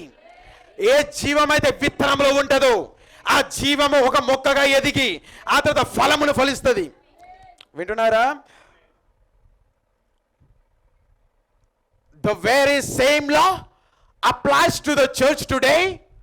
ఈ దినమున సంఘము కూడా అదే నియమం వర్తిస్తుంది. అవును, ఈ సంఘములో ఏ విత్తనం అయితే నాటబడుతుందో ఆ విత్తనమే చెట్టుగాను మరియు దాని యొక్క ఫలమే ఫలిస్తుంది. అదేనా చెప్తున్నాడు? సేమ్ థింగ్ సంఘముతో కూడా అలాగనే ఉన్నది. Whatever seed started the church, ఏ విత్తనం అయితే సంఘమును మొదలుపెట్టినదో, ఏ విత్తనం పెంతెకోస్తు, ఏ విత్తనం అయితే సంఘమును మొలకెత్తినట్లుగా చేసినదో, and be like the original seed, మరి ఆ విత్తనము మళ్ళీ విత్తనముగానే ఉంటది. విత్తనము ఎదిగి మళ్ళీ ఏం ఉత్పత్తి చేస్తుంది? అదే విత్తనం, భూమిలో పడిన అదే విత్తనాన్ని మళ్ళీ పండులో విత్తనాన్ని ఫలిస్తుంది. అంతేనా? ఏ విత్తనం భూమిలో పడిందో అదే విత్తనము మళ్ళీ పైకి వచ్చి అనేక ఫలాలలో అనేక విత్తనాలను ఉత్పత్తి చేస్తుంది. క్రీస్తు ఒక్కడే విత్తనమై ఉన్నాడు, కానీ ఆ ఒక్క విత్తనం భూమిలో పడి కల్వరిలో చనిపోయినది. కానీ ఆయన చనిపోకపోతే ఈరోజు నువ్వు నేను వచ్చేవారం కాదు. ఒక్క విత్తనం భూమిలో పడి ఇన్ని విత్తనాలు తీసుకొచ్చింది. ఈరోజు మనం ఇక్కడ ఉండటకు కారణం ఏంటి? అక్కడ ఆయన చనిపోయిన విత్తనం. ఇది నా మాట కాదు, ప్రవక్త యొక్క మాట కాదు, ఇది పరిశుద్ధాత్మ ఆయన ఏమి చేశాడో దాన్ని ఎత్తి చూపిస్తున్నాడు. విత్తనము భూమిలో పడి చనిపోయిన తరువాత అది మొలకెత్తి మళ్ళీ ఒరిజినల్ విత్తనాన్ని ఉత్పత్తి చేస్తుంది. సంకర జాతి విత్తనాన్ని ఉత్పత్తి చేయదు.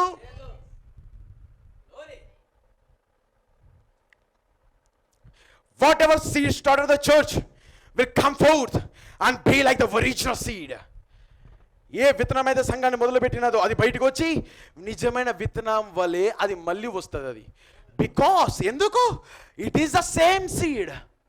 అది అదే విత్తనం అక్కడ పడింది. అది ఇన్ దిస్ లాస్ట్ డేస్, ఈ చివరి దినములలో ద ట్రూ బ్రైడ్ చర్చ్, నిజమైన వధువు సంఘం. ఈ వధువు గుడారమేనా? ఈ చివరి దినములలో నిజమైన వధువు సంఘము, దాన్ని ఎవరు ఏమన్నారు తెలుసా? క్రైస్ట్ సీడ్, క్రీస్తు యొక్క విత్తనం. కాదా? నిజమేనా? క్రీస్తు అక్కడ విత్తనంగా పడి చనిపోయాడు, కానీ అదే మళ్ళీ ఉత్పత్తి చేసి ఎన్నో విత్తనాలు తీసుకొచ్చింది. ఇప్పుడు ఈ విత్తనాలన్నీ ఏవై ఉన్నాయి? ఆ మొదటి విత్తనం యొక్క విత్తనం అయి ఉన్నది. అంటే ఇప్పుడు ఈ విత్తనాలన్నీ ఎక్కడ ఉన్నాయి? మొదటి విత్తనములో ముద్రించబడి ఉన్నాయి, దాచబడి ఉన్నాయి. అవ్వ ఆదాంలో దాచబడి ఉన్నట్లుగా అలాగునండి క్రీస్తు అనే విత్తనములో ఈ విత్తనాలన్నీ కూడా ముద్రించబడి ఉన్నాయి. ఇన్ దిస్ లాస్ట్ డేస్, వినండి, ఇది ప్రవచనం, ఇది ప్రాఫెసీ, మనకు ఇవ్వబడిన వాక్యం. ఈ కాలానికి ఇవ్వబడిన. ఇప్పుడు ఈ మాటను ఎవరు పడితే వారు అనువదించలేరు, ఎవరు దీన్ని చెయ్యలేరు. ఎవరు చేస్తారు దాన్ని?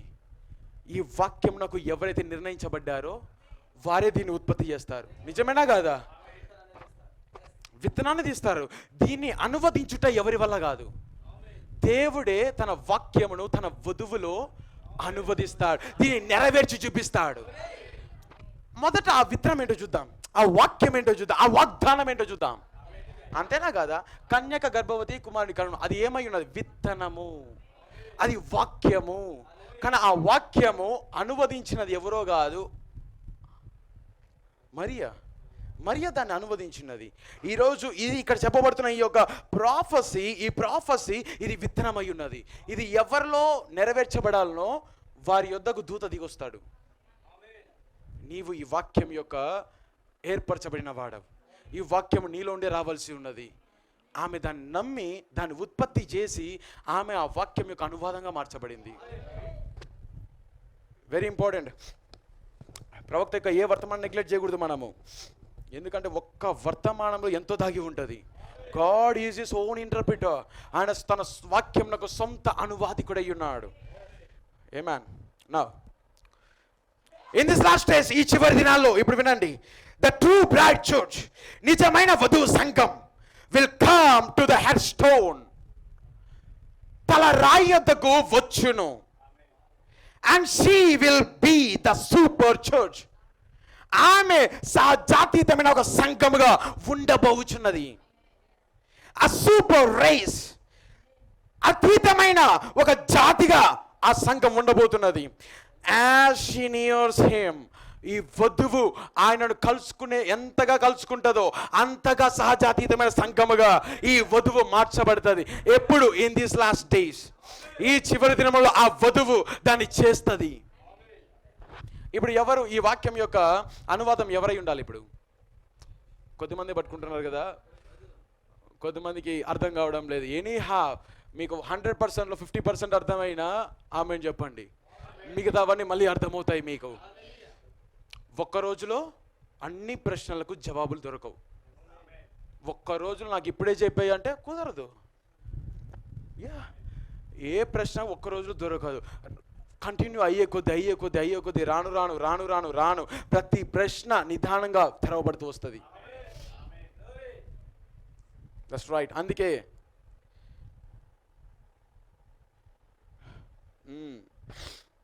చివరి దినములలో ఈ సంఘం ఎలాగుంటుందంట?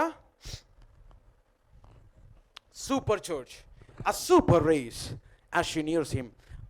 ఆయన యుద్ధకు ఆమె సమీపించే కొద్దీ సహజాతీతమైన ఒక సంఘముగా ఆమె ఉంటుంది. ఎవరది? హెడ్ స్టోన్, తలరాయి. అంతేనా? ఆ తలరాయి ఎవరో కాదు, ఈ గడియ వర్తమానం. ఈ గడియ 7 ముద్రల వర్తమానమే ఈ గడియ యొక్క ఆ యొక్క తలరాయి అయి ఉన్నది. ఆ వర్తమానంకి దగ్గరగా ఆమె వెళ్ళే కొద్దీ, దాన్ని అర్థం చేసుకునే దగ్గరికి వెళ్ళే కొద్దీ చివరికి ఎలా ఉంటుంది తెలుసా? ఆ తలరాయి ఆమె ఐక్యమవుతుంది. అప్పుడు ఆమె సహజాతీతమైన ఒక సంఘముగా మార్చబడుతుంది. ఉడత కలుగునుగా కానీ పలికినప్పుడు అప్పుడు నెరవేర్చబడుతుంది. ఏమన్, మీరు వింటున్నారా? They in the bride will be so much like him. వధువులో ఉన్న వారందరూ కంప్లీట్గా ఆయన వలే ఉండబోతున్నారు. That they will even be in his own image, his very image. ఆయన సొంత స్వరూపములో వాళ్ళు ఉండబోతున్నారు. This is in order to be united with him. ఆయనతో ఐక్యమవుట కొరకు వారు ఆ విధంగా మార్చబడతారు. They will be one. వారు ఒక్కరే వాళ్ళు. ఒకరనగా తలరాయి, వాక్యము, వధువు ఏకమవడం వలన వారు ఏకమవుతారు. They will be the very manifestation of the word of the living God. సజీవ దేవుని యొక్క మేనిఫెస్టేషన్ అనగా పదార్థంగా మార్చబడిన వారు అవుతారు. వాళ్ళు వాక్యం యొక్క నెరవేర్పు వారు అవుతారు. నేనేం చెప్తున్నాను? దానికోసమే చెప్తున్నాను నేను. ఈ వాక్యం యొక్క నెరవేర్పే అనువాదము. ఎవరిలో నెరవేర్చబడుతుంది? వధువులో ఆ వాక్యము అనువదించబడుతుంది. అనగా ఆ వధువులో ఆ వాక్యము శరీరధారి అవుతుంది. మేనిఫెస్టేషన్, రక్త మాంసముగా మార్చబడుతుంది. అదే అనువాదము. నేను క్రైస్తవుడను అని నీ గొంతు ద్వారా చెప్పినంత మాత్రాన క్రైస్తవుడి కాలేవు.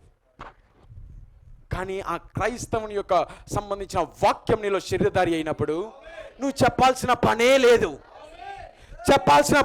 లేదు. నీవు రోడ్లో నడిచి వెళ్ళేటప్పుడు వాళ్ళే చెప్తారు, ఈమె ఒక క్రైస్తవురాలు అనుకుంటున్నాను నేను, ఈమె ఒక క్రిస్టియన్, ఒక క్రీస్తుని కలిగి ఉన్నదా. క్రీస్తుని చూడాలని నువ్వు నడిచేటప్పుడు రాయబడిన పత్రికలుగా ఉండాలా మీరు. దానికోసమే ప్రవక్త ప్రవచించాడు, ఇన్ దిస్ లాస్ట్ డేస్, ఈ చివరి దినములలో వధువు ఆ స్థానానికి రాబోతున్నది. They will be the very manifestation of the word of the living God. సజీవ దేవుని యొక్క వాక్యం యొక్క నెరవేర్పు వారే అవుతారు. Denomination can not produce this. సంస్థలు దాన్ని తయారు చేయలేవు, సంస్థలు దాన్ని అనువదించలేవు. వారికి వారి సొంత అనువాదాలు ఉన్నాయి. కానీ ఈ వధువులో అనువదించబడేది ఏంటి? వాక్యము. వారి సిద్ధాంతాలు వారిలో అనువదించబడతాయి, కానీ వధువులో వాక్యము అనువదించబడబోతున్నది. అందుకంటున్నాడు, ఈ వధువు ఈ వాక్యం యొక్క నెరవేర్పై ఉన్నది. కానీ సంస్థలు, denominations can not produce this. దీన్ని ఉత్పత్తి చేయలేవు. They will produce they creed and they dogma. ఈ బ్రాకెట్లో ఏమన్నా తెలుసా? రాంగ్ సీడ్ అన్నది. సంస్థలు ఆ కింద పడిన విత్తనాన్ని, ఆ భూమిలో పడిన విత్తనాన్ని సంస్థలు ఉత్పత్తి చేయలేవంట. వాళ్ళు ఏమి ఉత్పత్తి చేస్తారు తెలుసా? వాళ్ళు ఏ విత్తనం పడింది? సిద్ధాంతాలు, ఆచారాలు, creeds, dogma mixed with the word. వాక్యము మరియు ఆచారాలు రెండు ఐక్యమైపోయి అలాంటి విత్తనాన్ని వారు ఉత్పత్తి చేస్తున్నారు. They mongrelizing brings forth a hybrid product. వారు నిజమైన విత్తనాన్ని ఇంకొక దాంతో ఐక్యపరిచి సంకర జాతి విత్తనాన్ని వారు ఉత్పత్తి చేస్తున్నారు సంస్థలు. కానీ వధువు వాక్యాన్ని మాత్రమే అంగీకరిస్తుంది. నీ మాట ప్రకారం నాకు జరుగునుగాక. నీ వాక్యం నాలోకి వెళ్ళి క్రీస్తు మాత్రమే ఉత్పత్తి అయ్యేటట్టు చేసినది. కానీ మొదటి అవ్వ ఏం చేసినది? సంకర జాతిని తీసుకొచ్చింది. ఆదాము యొక్క విత్తనం కాకుండా రాంగ్ సీడ్ని ఆమె తీసుకొని ఈమె గర్భంలో రాంగ్ హైబ్రిడైజ్డ్ సంకరము చేయబడిన విత్తనాన్ని ఆ అవ్వ తీసుకొచ్చినది. కానీ మరియా ప్యూర్ వర్డ్, ప్యూర్ అనగా పరిశుద్ధమైన, ఏదాంతో కలవబడిన వాక్యాన్ని ఆమె ఉత్పత్తి చేసినది. అది కింద మాట్లాడుతున్నాడు, the first son Adam was the spoken seed word of God. మొదటి కుమారుడైన ఆదాము పలకబడిన వాక్య విత్తనమై ఉన్నాడు. దేవుని యొక్క పలకబడిన వాక్య విత్తనమై ఉన్నాడు.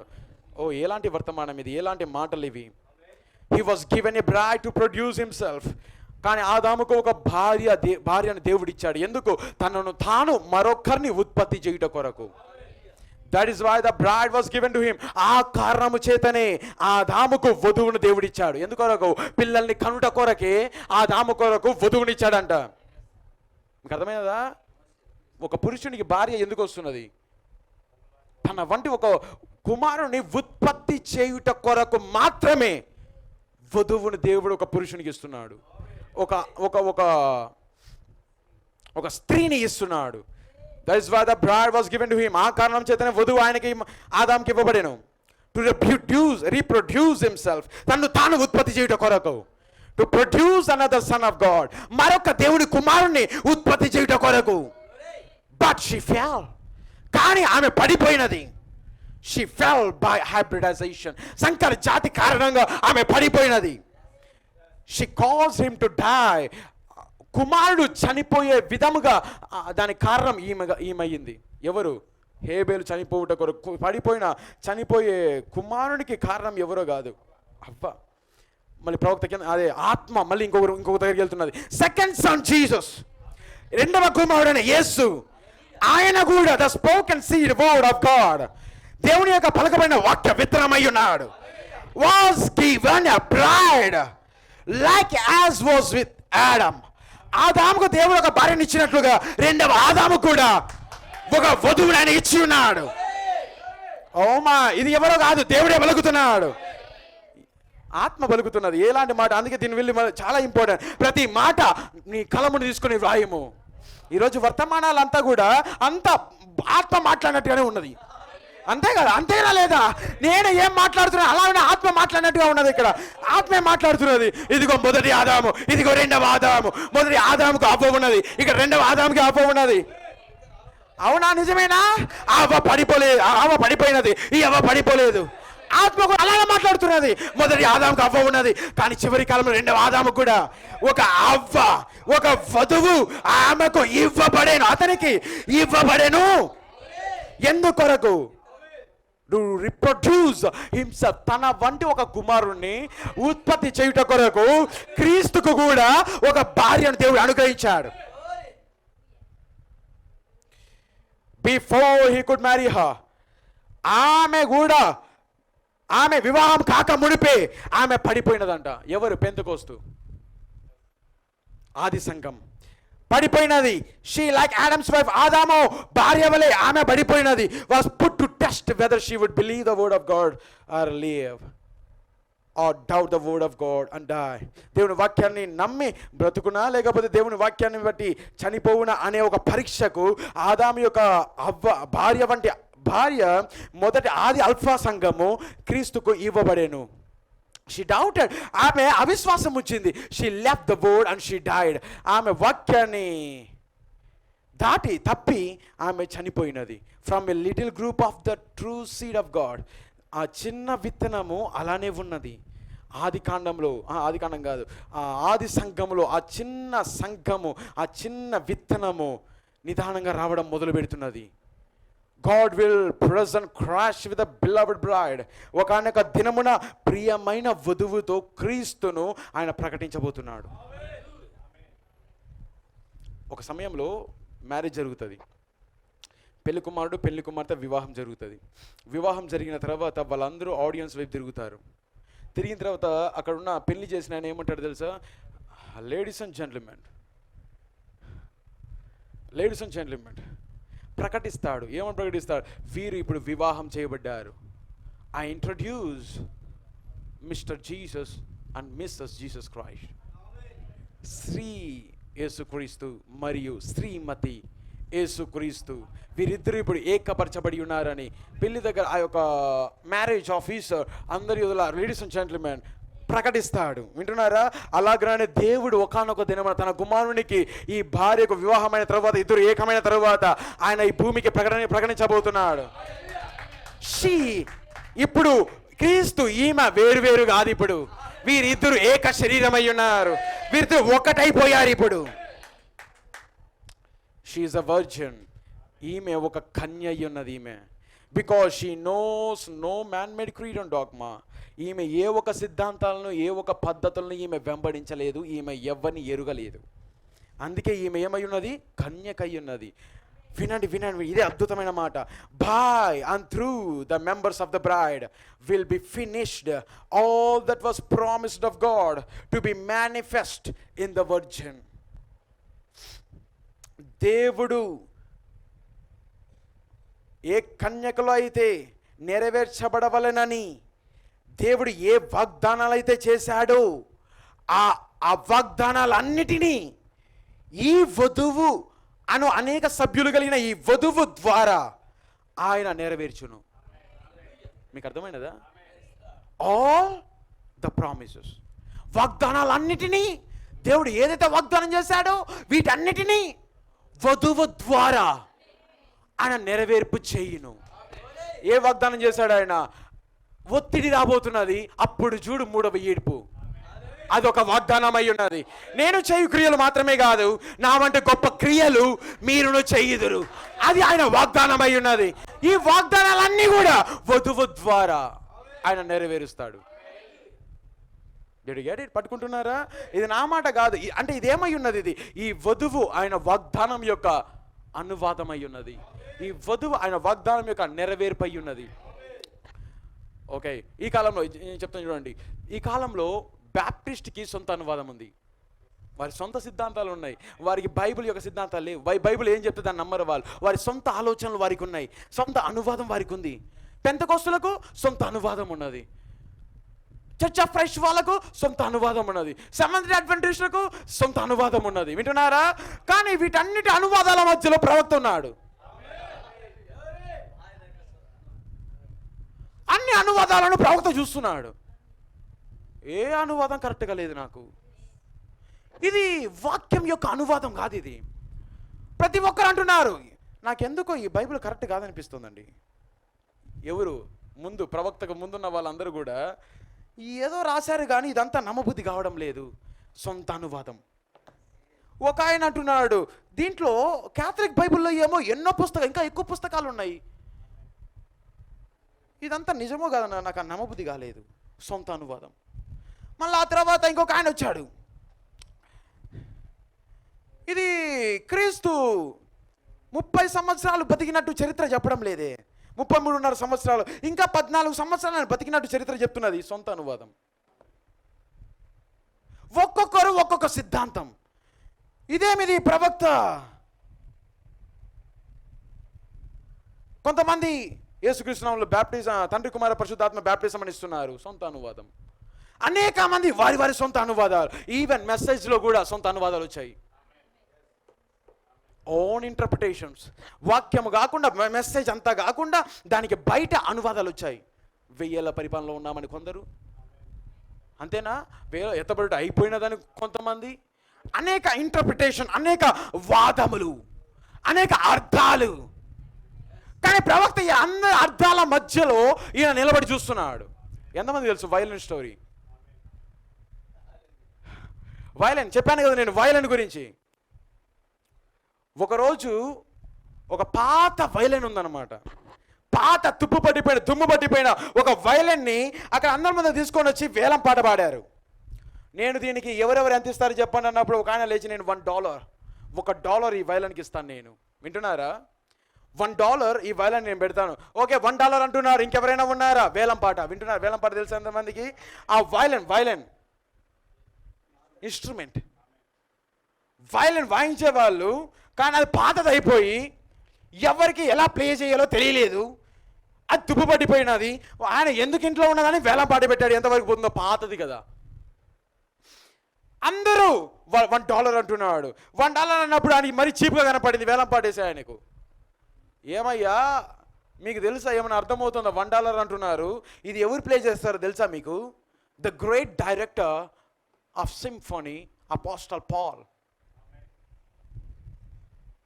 సర్వ సమ్మేళన దర్శకుడు, స్వర సమ్మేళన దర్శకుడు అపోస్తలుడైన పౌలు దీన్ని ఒకప్పుడు వాయించాడు. గ్రేట్ డైరెక్టర్ అతను, గొప్ప డైరెక్టర్ అతను. గ్రంథాన్ని ఎలాగో వాయించాడో, ఎన్ని పాటలు వాయించాడు తెలుసా? 14 పాటలు వాయించాడు. 14 పత్రికలు, 14 పాటలని ఒక పాట తర్వాత ఇంకొక పాట. ఎఫ్ఎస్సి సంఘకాలం టైటిల్ పెట్టి ఒక పాట పాడాడు. ఎఫ్ఎస్సి పత్రిక, ఆ తర్వాత తెస్సలోనికలు, గలతీ, హెబ్రీయులకు, కొరింథీ. గొప్ప డైరెక్టర్ అతను, గొప్ప దర్శకుడు అతను. తెలుసా మీకు ఎవరు వాయించారో దీన్ని ఎవరు వాయించారో మీకు అర్థమవుతుందా? $1 అంటున్నారు. మాకు తెలియదండి అవన్నీ. అపోస్తలుడు పౌలు ఎవరో మాకు తెలియదు. ఓకే, కానీ ప్రవక్త అన్నాడు, ఒక వెనకాల నుండి ఒక ఆయన వచ్చాడంట. వెనకాల నుండి ఒక ఆయన వచ్చాడు. ఆయనకి బటన్ ఎత్తి ఉంది. చెప్పాను నేను, ఆయనకి బటన్ ఎత్తి ఉన్నది. ఎవరు ఆయన? వేలం పడదాన్ని కొనడానికి ఒక ఆయన వచ్చాడు. ఆయన నడుచుకుంటూ వస్తున్నప్పుడు తుప్పు పట్టిన ఆ యొక్క వైలెన్ని తీసుకొని మొత్తం ఎదిరించాడు. ప్రతి ఒక్కరికి వారి వారి అనువాదాలు. ఎవరికి ప్లే చేసే ఆ యొక్క టాలెంట్ లేదు ఇక్కడ. ఎవరు దీన్ని వాయించి ఒక అందమైన వినసొంపుగా ఉండే స్వరాన్ని వాయించే టాలెంట్, వాయించే యొక్క నైపుణ్యం ఎవరికి లేదు. ఒకప్పుడు ఆ యొక్క పౌలు వాయించేసి ఆయన పక్కన పెట్టాడు. దీన్నే పక్కన పెట్టాడు. ఆయన చనిపోయాడు. నెక్స్ట్ ఎవరైనా వచ్చి వాయిస్తారేమో అని. వెంటనే ఎవరు వచ్చారు? ఐరనిస్ట్ అదే వాక్యాన్ని, అదే వైలెన్ తీసుకున్నాడు. ఆయన వాయించాడు. కానీ ఎక్కువ కాలం ఉండలేదు. ప్రపంచమంతా విద్య వెళ్ళలే, వైలెన్ క్లాసులు వెళ్ళలేదు. ప్రపంచమంతా వైలెన్ నేర్పించే క్లాసులు వెళ్ళలేదు. వెంటనే ఆయన ఏం చేశాడు? తన దేశంలో వాయించి మళ్ళీ పక్కన పెట్టి చనిపోయాడు. వెంటనే మార్టిన్ వచ్చాడు. ఎక్కడికి వెళ్తున్నాడు? మళ్ళీ అదే వైలెన్ యుద్ధకి వెళ్తున్నాడు. అదే వైలెన్ ఎత్తుకొని మళ్ళీ వాయిస్తున్నాడు. కానీ కొంతకాలం వాయించి వెళ్ళిపోయి లూథర్ వచ్చాడు. లూథర్ తన దేశంలో మాత్రమే వాయించాడు. వాయించాడు, మళ్ళీ పెట్టాడు. ఎవరికి కూడా ప్రపంచమంతా నేర్పించే శక్తి ఎవరికి లేకపోయినది. కానీ చివరిగా వెస్లీ, ఆ తర్వాత పెంటికాస్ట్లు వచ్చారు. పెంటికాస్ట్ ఎవరు వాళ్ళు వచ్చి ఇంకేం చేశారు తెలుసా? అసలు నైపుణ్యం కూడా లేకుండా ఏదో కొద్ది గొప్ప నైపుణ్యంతో లెవెల్ని తీసుకొని ఈవెన్ దాని సరైన ట్యూన్ తిప్పుతారు చూసారా, అది కూడా తిప్పలేని స్థితికి పెంతకోస్టులు వచ్చేసి ఆడు పెట్టేశారు. మా వల్ల కాదు ఇది, అయిపోయింది, మా వల్ల కాదు ఇది, మొత్తం తిప్పి అసలు ప్లే చేసేది కాదు కదా, దాన్ని సరైన ట్యూన్లో పెట్టడం కూడా తెలియక దాన్ని అక్కడ పెట్టేసి వదిలేసాడు. మా వల్ల కాదు, మేము భాషలే మాట్లాడకుండా మేము ఎగురుతాం తూగుతాం, మాకు ఈ వైలెన్ మాకు వద్దు మాకు. కానీ ఒక ఆయన వచ్చాడు, బట్టన్ ఎత్తిగలిగిన ఒక ఆయన, వెనకాల నుండి ఒక ఆయన వచ్చాడు, బాల్డ్ హెడెడ్, ఏమీ మాట్లాడకుండా నేరుగా వచ్చాడు. ఒకసారి ఆ వైలెన్ నాకు ఇవ్వండి, ఒకసారి ఆ వైలెన్ నాకు ఇవ్వండి. ఏం చేస్తావు దాంతో? ఒక్కసారి ఇవ్వండి, విలువ పెరిగిపోతుంది. ఇప్పుడు ఎవరెవరు ఎంత వేలం పాట వేస్తారో ఇప్పుడు విలువ పెరుగుతుంది. ఆ వైలెన్ తీసుకున్నాడు, ఏమే ఈ యొక్క బ్రష్ తీసుకున్నాడు, మొత్తం తులిపాడు, బైబిల్ మొత్తం తులిపాడు. ఇప్పుడు వైలెన్ స్టార్ట్ చేద్దామా మనము? వైలెన్ ప్లే చేద్దామా మనము? ఓ మా ఏంటో తెలుసా, అది అదే దర్శకుడు, స్వర సమ్మేళన దర్శకుడు. అక్కడ ఏ ఆత్మ అయితే ఉన్నదో అదే ఆత్మ ఈ కాలంలో వచ్చి అదే వైలెన్ తీసుకున్నాడు. ఎవరు వాయించని ఆ యొక్క పాటలు పాడడం, ఆ యొక్క వాయించడం మొదలుపెట్టాడు. పౌలు 14 పాటలు రాస్తే ఈయన మాత్రం 1100 పాటలు పాడాడు. హల్లెలూయా! 1100 పాటలు. మొట్టమొదటిగా ఫెయిత్ ఈజ్ ద సబ్స్టెన్స్, విశ్వాసమే నిజ స్వరూపమై ఉన్నది అనే పాటతో మొదలుపెట్టాడు. వింటున్నారా? ఎక్కడ? అమెరికా దేశంలో ఆయన మొదలుపెట్టాడు. పాట మొదలుపెట్టినప్పుడు అందరూ అంటున్నారు, ఇలాంటి స్వరం నేను ఎక్కడ వినలే, ఇది పెంతెకోస్తు స్వరం, ఇది ఆది అపోస్తలుల బోధ, ఇది పౌలు వాయించిన పాట. పౌలు వాయించిన పాట. ఏం పాట అది? క్రీస్తులోనికి బాప్టిజం పొందిన మనమందరం. అదే పాట మొదలు పెట్టాడు ఆయన. మళ్ళీ ఒక పాట మొదలు పెట్టాడు. కానీ ఇప్పుడు అమెరికాలో మాత్రమే లేదు, ఫిన్లాండ్కి వెళ్తున్నాడు. అదే వైలెన్ తీసుకుంటున్నాడు. ఎవరు వాయించని విధముగా ఒక్కొక్క పాట వాయించడం మొదలు పెట్టాడు. ఫిన్లాండ్కి వెళ్ళాడు, వాయిస్తున్నాడు. అంతవరకు లేని విద్య ప్రతి దేశం బాకింది. ఇదేదో కాదండి, వయలిన్ ఇన్స్టిట్యూట్ ఇది వయలిన్ ఇన్స్టిట్యూట్, ఇది వయలిన్ నేర్పించే ఒక స్థలం ఇది. దీని ఫౌండర్ బట్టనెత్తిగైన ఆయనలో ఉన్న అదే ఆత్మ ఈ సంఘమును స్థాపించినది. ఎందుకొరకు? ఈ వయలిన్ నేర్పించిన కొరకు. 1100 పాయింట్ వయలిన్ వాళ్ళ మొదలు పెట్టాడు. ఏమన్నా నేరుగా ఎక్కడికి వెళ్తున్నాడు? ఇప్పుడు ఇండియాకు కూడా వచ్చాడు. ఇండియాకు కూడా వచ్చి 1951లో వైలిన్ క్లాస్ని స్టార్ట్ చేశాడు. వైలిన్ పాటలు మొదలు పెట్టాడు. అందరికి ఉజ్జీవం వస్తున్నది, అందరికీ నిరుత్సాహం కాదు, ఇప్పుడు ఉజ్జీవం వస్తున్నది. బైబుల్ మళ్ళీ సజీవంగా నిలబడి ఉన్నది, బైబుల్ మళ్ళీ అనువదించబడుతున్నది, వాక్యం యొక్క నెరవేర్పు ఇక్కడ ఉన్నది.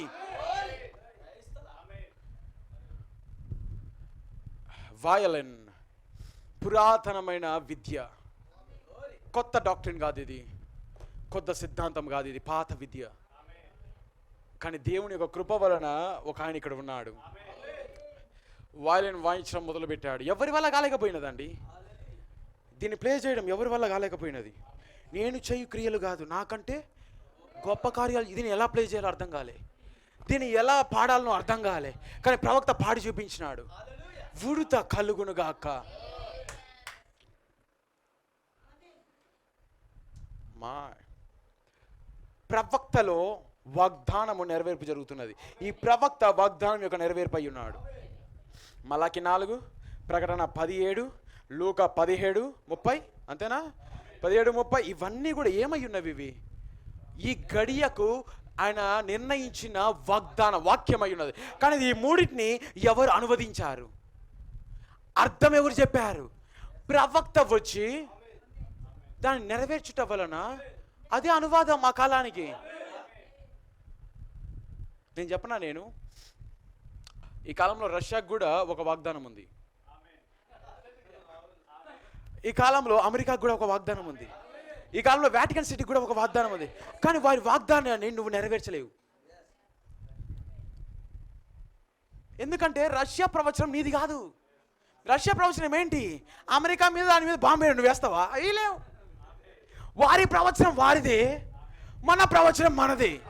మన ప్రవచనం ఎరుగుట గొప్పదై ఉన్నది. వారు యుద్ధం, అది యుద్ధం గురించిన ప్రవచనం అది. కానీ మన ప్రవచనం ఏంటో తెలుసా? కనురేపబాటులో మార్పు పొందుదుము, మరణము చూడకుండా ఎత్తబడదుము. వారికి ఇవ్వబడిన ప్రవచనాలు వారు నెరవేరుస్తారు. ఇలా చెప్పనా నేను? బుద్ధి లేని కన్యకల వాళ్ళకి ఇవ్వబడిన ప్రవచనాలు వారు నెరవేరుస్తాం. వాళ్ళు వదిలిపెట్టండి వాడిని. మనకి ఇవ్వబడిన లేఖనం ఏంటి? మనకి ఇవ్వబడిన వాక్యం ఏంటి? బుద్ధి గల కన్యకలు పరిశుద్ధాత్మ కలిగిన వారై పెండ్లి కుమారునితో కూడా అవతలికి వెళ్తారు వాళ్ళు. అది మన ప్రవచనం. బుద్ధి లేని వారు వదిలిపెట్టండి. నాకు చర్చికి రావడం ఇష్టం లేదండి, నేను రాలేను. నేను చర్చికి బోరు కొడుతుంది నాకు. ఈ వర్తమానం నాకు అర్థం కాదు. నాకు వద్దు, నాకంతా ఇదంతా వద్దు. నేను లోకంలో నాకు ఫ్రెండ్స్ పిలుస్తున్నారు, నాకు వాళ్ళు పిలుస్తున్నారు, వీళ్ళు పిలుస్తున్నారు. వారిని వదిలిపెట్టు. నీ ప్రవచనాన్ని నువ్వు ఎరుగు. దేవునితో ఒంటరిగా నడువు. నీ ప్రవచనం ఏమైనా చెప్పన్నా, నేను ప్రవక్త యొక్క ప్రవచనాన్ని నువ్వు నెరవేర్చలేవు. మలాకి 4 యొక్క ప్రవచనాన్ని నువ్వు నెరవేర్చలేవు. ప్రకటన 10:7 నువ్వు నెరవేర్చలేవు. కానీ నీకు ప్రకటన 10:8 నుండి 11 వరకు అది నీ ప్రవచనం అయ్యున్నది. ఒకసారి చదువుదాం దాన్ని. ప్రకటన 10:8 నుండి 11. నేను ముగిస్తాను. నేను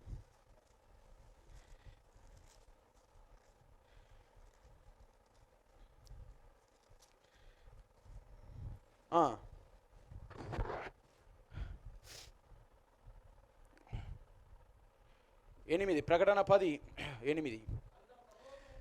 అంతటా పరలోకం నుండి నేను వినిన స్వరము మరలా నాతో మాట్లాడుచు, నీవు వెళ్ళి సముద్రము మీదను భూమి మీదను నిలిచి ఉన్న ఆ దూత చేతిలో విప్పబడి ఉన్న ఆ చిన్న పుస్తకం ఏమై ఉన్నది? అది ఉరుముల పుస్తకం. ఆ ఉరుములు ఏమై ఉన్నవి? 7 ముద్రల యొక్క ప్రత్యక్షతలు. The 7 thunders are the revelations of the 7 seals. 7 ముద్రల యొక్క ప్రత్యక్షతలే 7 ఉరుములై ఉన్నవి. అనగా 7 ముద్రల యొక్క పుస్తకమే విప్పబడిన గ్రంథం. ముద్రలు పగలగొట్టబడినప్పుడు ఈ బైబిల్ తెరవబడనమే, ఈ గ్రంథమే ఆ చిన్న పుస్తకం. అంతేనా? నీవు ఆ దూత చేతిలో ఉన్న విప్పబడి ఉన్న ఆ చిన్న పుస్తకమును తీసుకొనమని చెప్పుడే వింటిని. వెళ్ళి ఆ చిన్న పుస్తకం నాకు ఇమ్మని అడుగగా ఆయన దాన్ని తీసుకొని తినివేయము చేదగును కానీ చెప్పాను. ఇప్పుడు ఆ లేఖనం జరుగుతున్నదా? ఇప్పుడు ఈ వధువు ఆ గ్రంథం తీసుకొని తింటున్నదా? తింటా ఉన్నదా? ఆ గ్రంథం ఎవరి చేతిలో ఉన్నది? బలిష్ఠమైన దూత చేతిలో. కానీ బలిష్ఠమైన దూత ఎక్కడున్నాడు? 7వ దూతలో. 7వ దూత ద్వారా వచ్చిన ఆ గ్రంథమును ఇప్పుడు ఎవరు తీసుకుంటున్నారు? దాన్ని ఇప్పుడు వధువు వెళ్ళి ఆ ఉరుముల యొక్క మర్మములను తీసుకొని ఆమె ఇప్పుడు తింటున్నది. కానీ తిని గమ్మునున్నదా? 8వ వచనం మాత్రమేనా? ఇంకా కింద ఉన్నాయి కదా 9, 10, 11. ఏమే కింద చదవండి ఏమున్నదో. అంతనే నేను చిన్న పుస్తకమును తీసుకొని దాన్ని తినివేసి తిని అది నా నోటికి తేనె వలె మధురంగా ఉండేను, కానీ తరువాత చేదాయను. అప్పుడు వారు నీవు ప్రజలను గూర్చియు జనములను గూర్చియు మాట్లాడే వారిని గూర్చియు రాజులను గూర్చియు మరో ఎవరిది వధువు. 7వ దూత తరువాత వధువు యొక్క పరిచర్య ఇది. ఆ గ్రంథముని తీసుకొని ఇప్పుడు ఎవరు ప్రవచిస్తున్నారు? నిజమండి ఇది. యేసుక్రీస్తు చనిపోయి తిరిగి లేచి ముద్రలు పగలగొట్టబడి క్రీస్తు బయటకు వచ్చిన తర్వాత ఆయన ఏమన్నాడు? సర్వ భూమికి వెళ్ళి సువార్తను నేను లేచి ఉన్నానని నా గురించి చెప్పుడి, తెలియజేయుడి. అదే పరిచర్య ఈ పరిచర్య. ఆ రాకడలో ఆ శిష్యులు వెళ్ళి అక్కడ ప్రవచించినప్పుడు, అక్కడ చెప్పినప్పుడు ఈ వధువు కూడా ఆ గ్రంథాన్ని తీసుకొని ఎవరెవరికి బోధిస్తుంది ఈమె? ప్రజలను గురించి, జనములను గురించి, ఆయా భాషలు మాట్లాడే వారి గురించి అనేక మంది, అమెరికా, వాటికన్ సిటీ, పోపు, రష్యా రాజులను గురించి మరలా ప్రవచింప నగత్యమని నాతో చెప్పిరి. ఇది ఇక్కడ నుండి 8 నుండి 11 వరకు. మొదట ఏం చేయాలా? ఆ గ్రంథాన్ని తినాలా. తిన తర్వాత ఏం చేయాలా? ప్రవచించాలా. మళ్ళీ వెళ్ళి తెలియజేయాలా. ఏమని తెలియజేయాలా? బలిష్ఠుడైన దూత వచ్చాడు. ఆ గ్రంథమును 7వ దూత లోపలికి వచ్చి ఆయన బోధించాడు. ఇప్పుడు ఆ గ్రంథాన్ని నేను తిన్నాను. ఇప్పుడు నేను మీకు బోధిస్తున్నాను. ఇప్పుడు ఆయన వచ్చాడు, ఆయన లేచి ఉన్నాడు. అదేనా ఇప్పుడు వధువు యొక్క పరిచర్య? అందుకే ఆయన ఏమన్నాడు? She is the final voice to the final age. చివరి కాలం యొక్క 11వ వచ్చిన తర్వాత ఇంకేం లేదాడ. అదే ముగింపు, అదే చివరి పరిచర్య. ఎక్కడ నుండి సువార్త ఎక్కడ నుండి వెళ్తున్నా చూసారా? బలిష్ఠైన దూత నుండి 7వ దూత నుండి వధువు. ఇప్పుడు వధువు నుండి ఎక్కడికి లే, నేరుగా వర్తమానం. అందుకే ఏమన్నాడు ఈయన? ఈమె నీ చివరి కాలం యొక్క చివరి స్వరం. 7వ దూత తర్వాత ఇంక ఏ దూత లేరు. నీకు ఏ మర్మాలు తెలియవు, అన్నీ మెసేజ్లోనే ఉంది. ఎక్కడికి వెళ్ళకు. నీ ప్రతి ప్రశ్నకు జవాబు మెసేజ్లోనే ఉంటుంది. 7వ దూత పలుకు దినములలో అత బూడ ఊదబోచుండగా దేవుని మర్మమంతయు ఫినిష్డ్. మర్మమంతా అయిపోయింది, ఫినిష్. ఇప్పుడు మనం ఎక్కడికి వెళ్ళాలి? ఎక్కడికి వెళ్ళినా ఈవెన్ నేను కొన్ని కొడేసి చెప్తాను నేను. ప్రతి ఒక్కరు అన్నారు, ప్రవక్త గారు ఈ ఉరుములు బైబిల్లో కూడా రాయబడలేదు, కానీ దేవుడు నీకు బయలుపరిచాడు అంటే అది నిజంగా గొప్ప సంగతి అన్నారు. మీకు అర్థమైంది పాయింట్? క్వశ్చన్. ప్రవక్త గారు ఈ ఉరుములు బైబిల్లోనే రాయబడలేదు, కానీ ఉరుములు నీకు దేవుడు బయలుపరిచాడు అంటే నిజంగా గొప్ప సంగతి, గొప్ప భాగ్యం ఇది. నిజంగా మేము గర్విస్తున్నాము, మేము సంతోషపడుతున్నాము అంటే ప్రవక్త అన్నాడు, లేదు, ఉరుములు నేను బయట నుండి బోధించలే. ఉరుములు ఆల్రెడీ బైబిల్లో ఉన్నవే.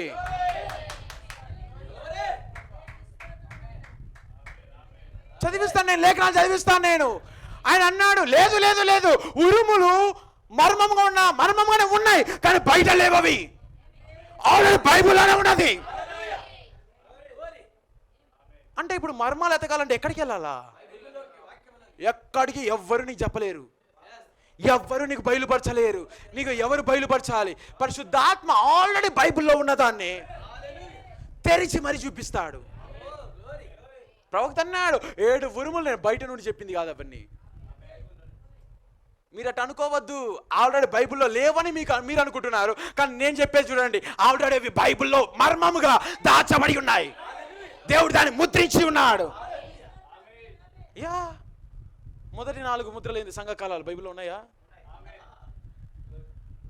రైట్, అది నిజం. అది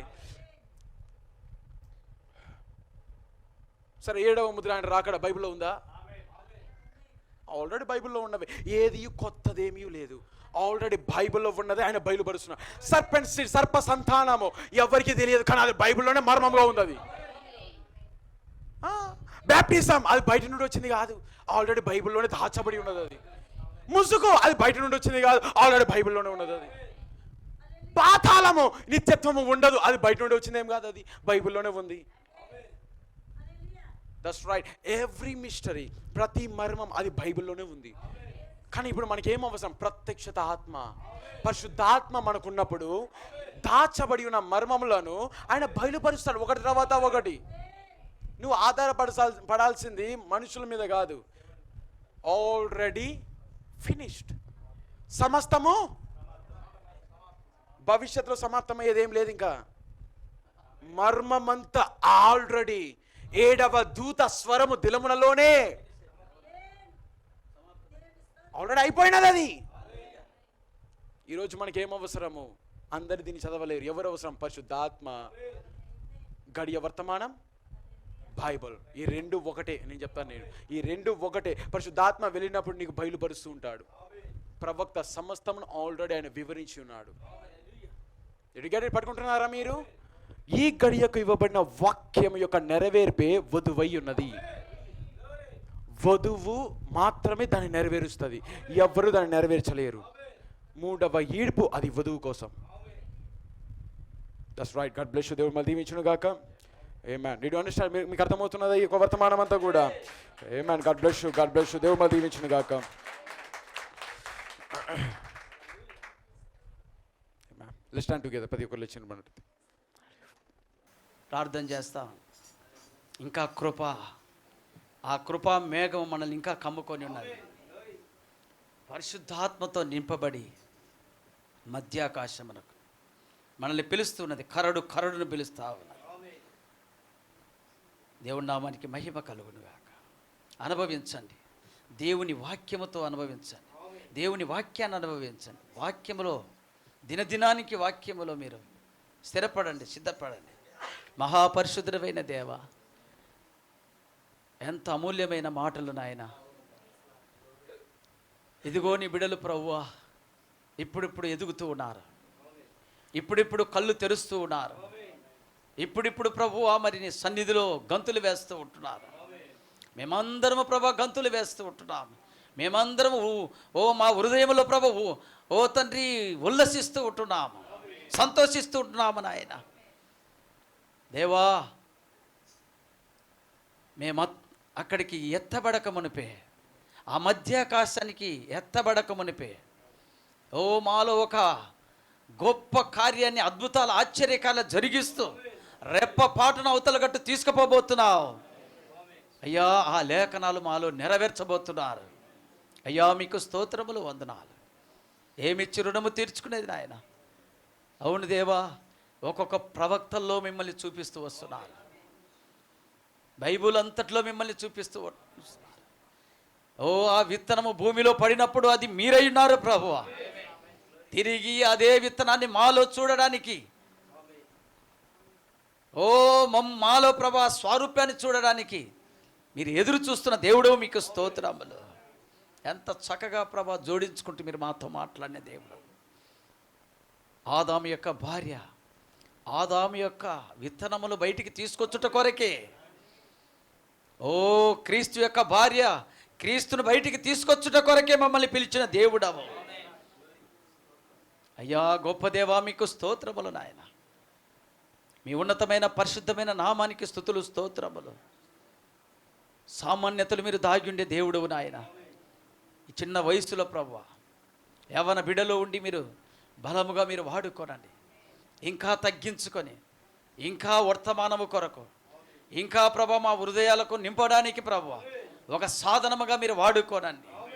చక్కగా వైలిన్ ఏ విధంగా ఓ తండ్రి ప్లే చేయాలనో ఈ కాలపు వర్తమానాన్ని, ఈ గడియ వర్తమానాన్ని బలముగా వాడుకోనమని సొల ప్రార్థన చేస్తున్నా దేవా. మీకు స్తోత్రములు తండ్రి.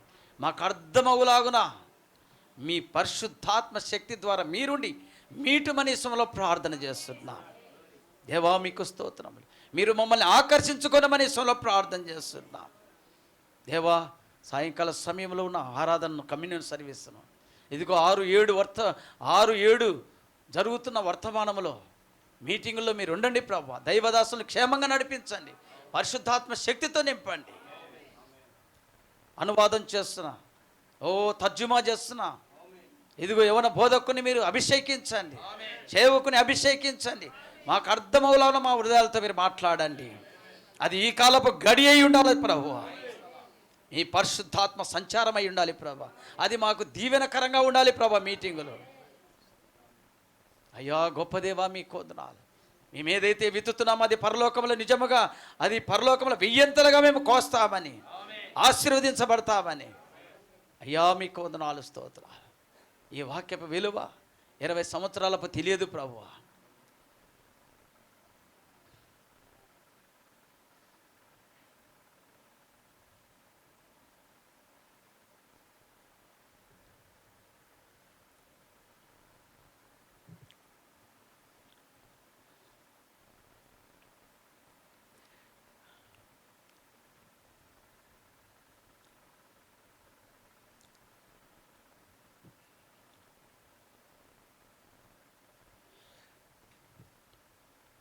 మమ్మల్ని అందరినీ దీవించమని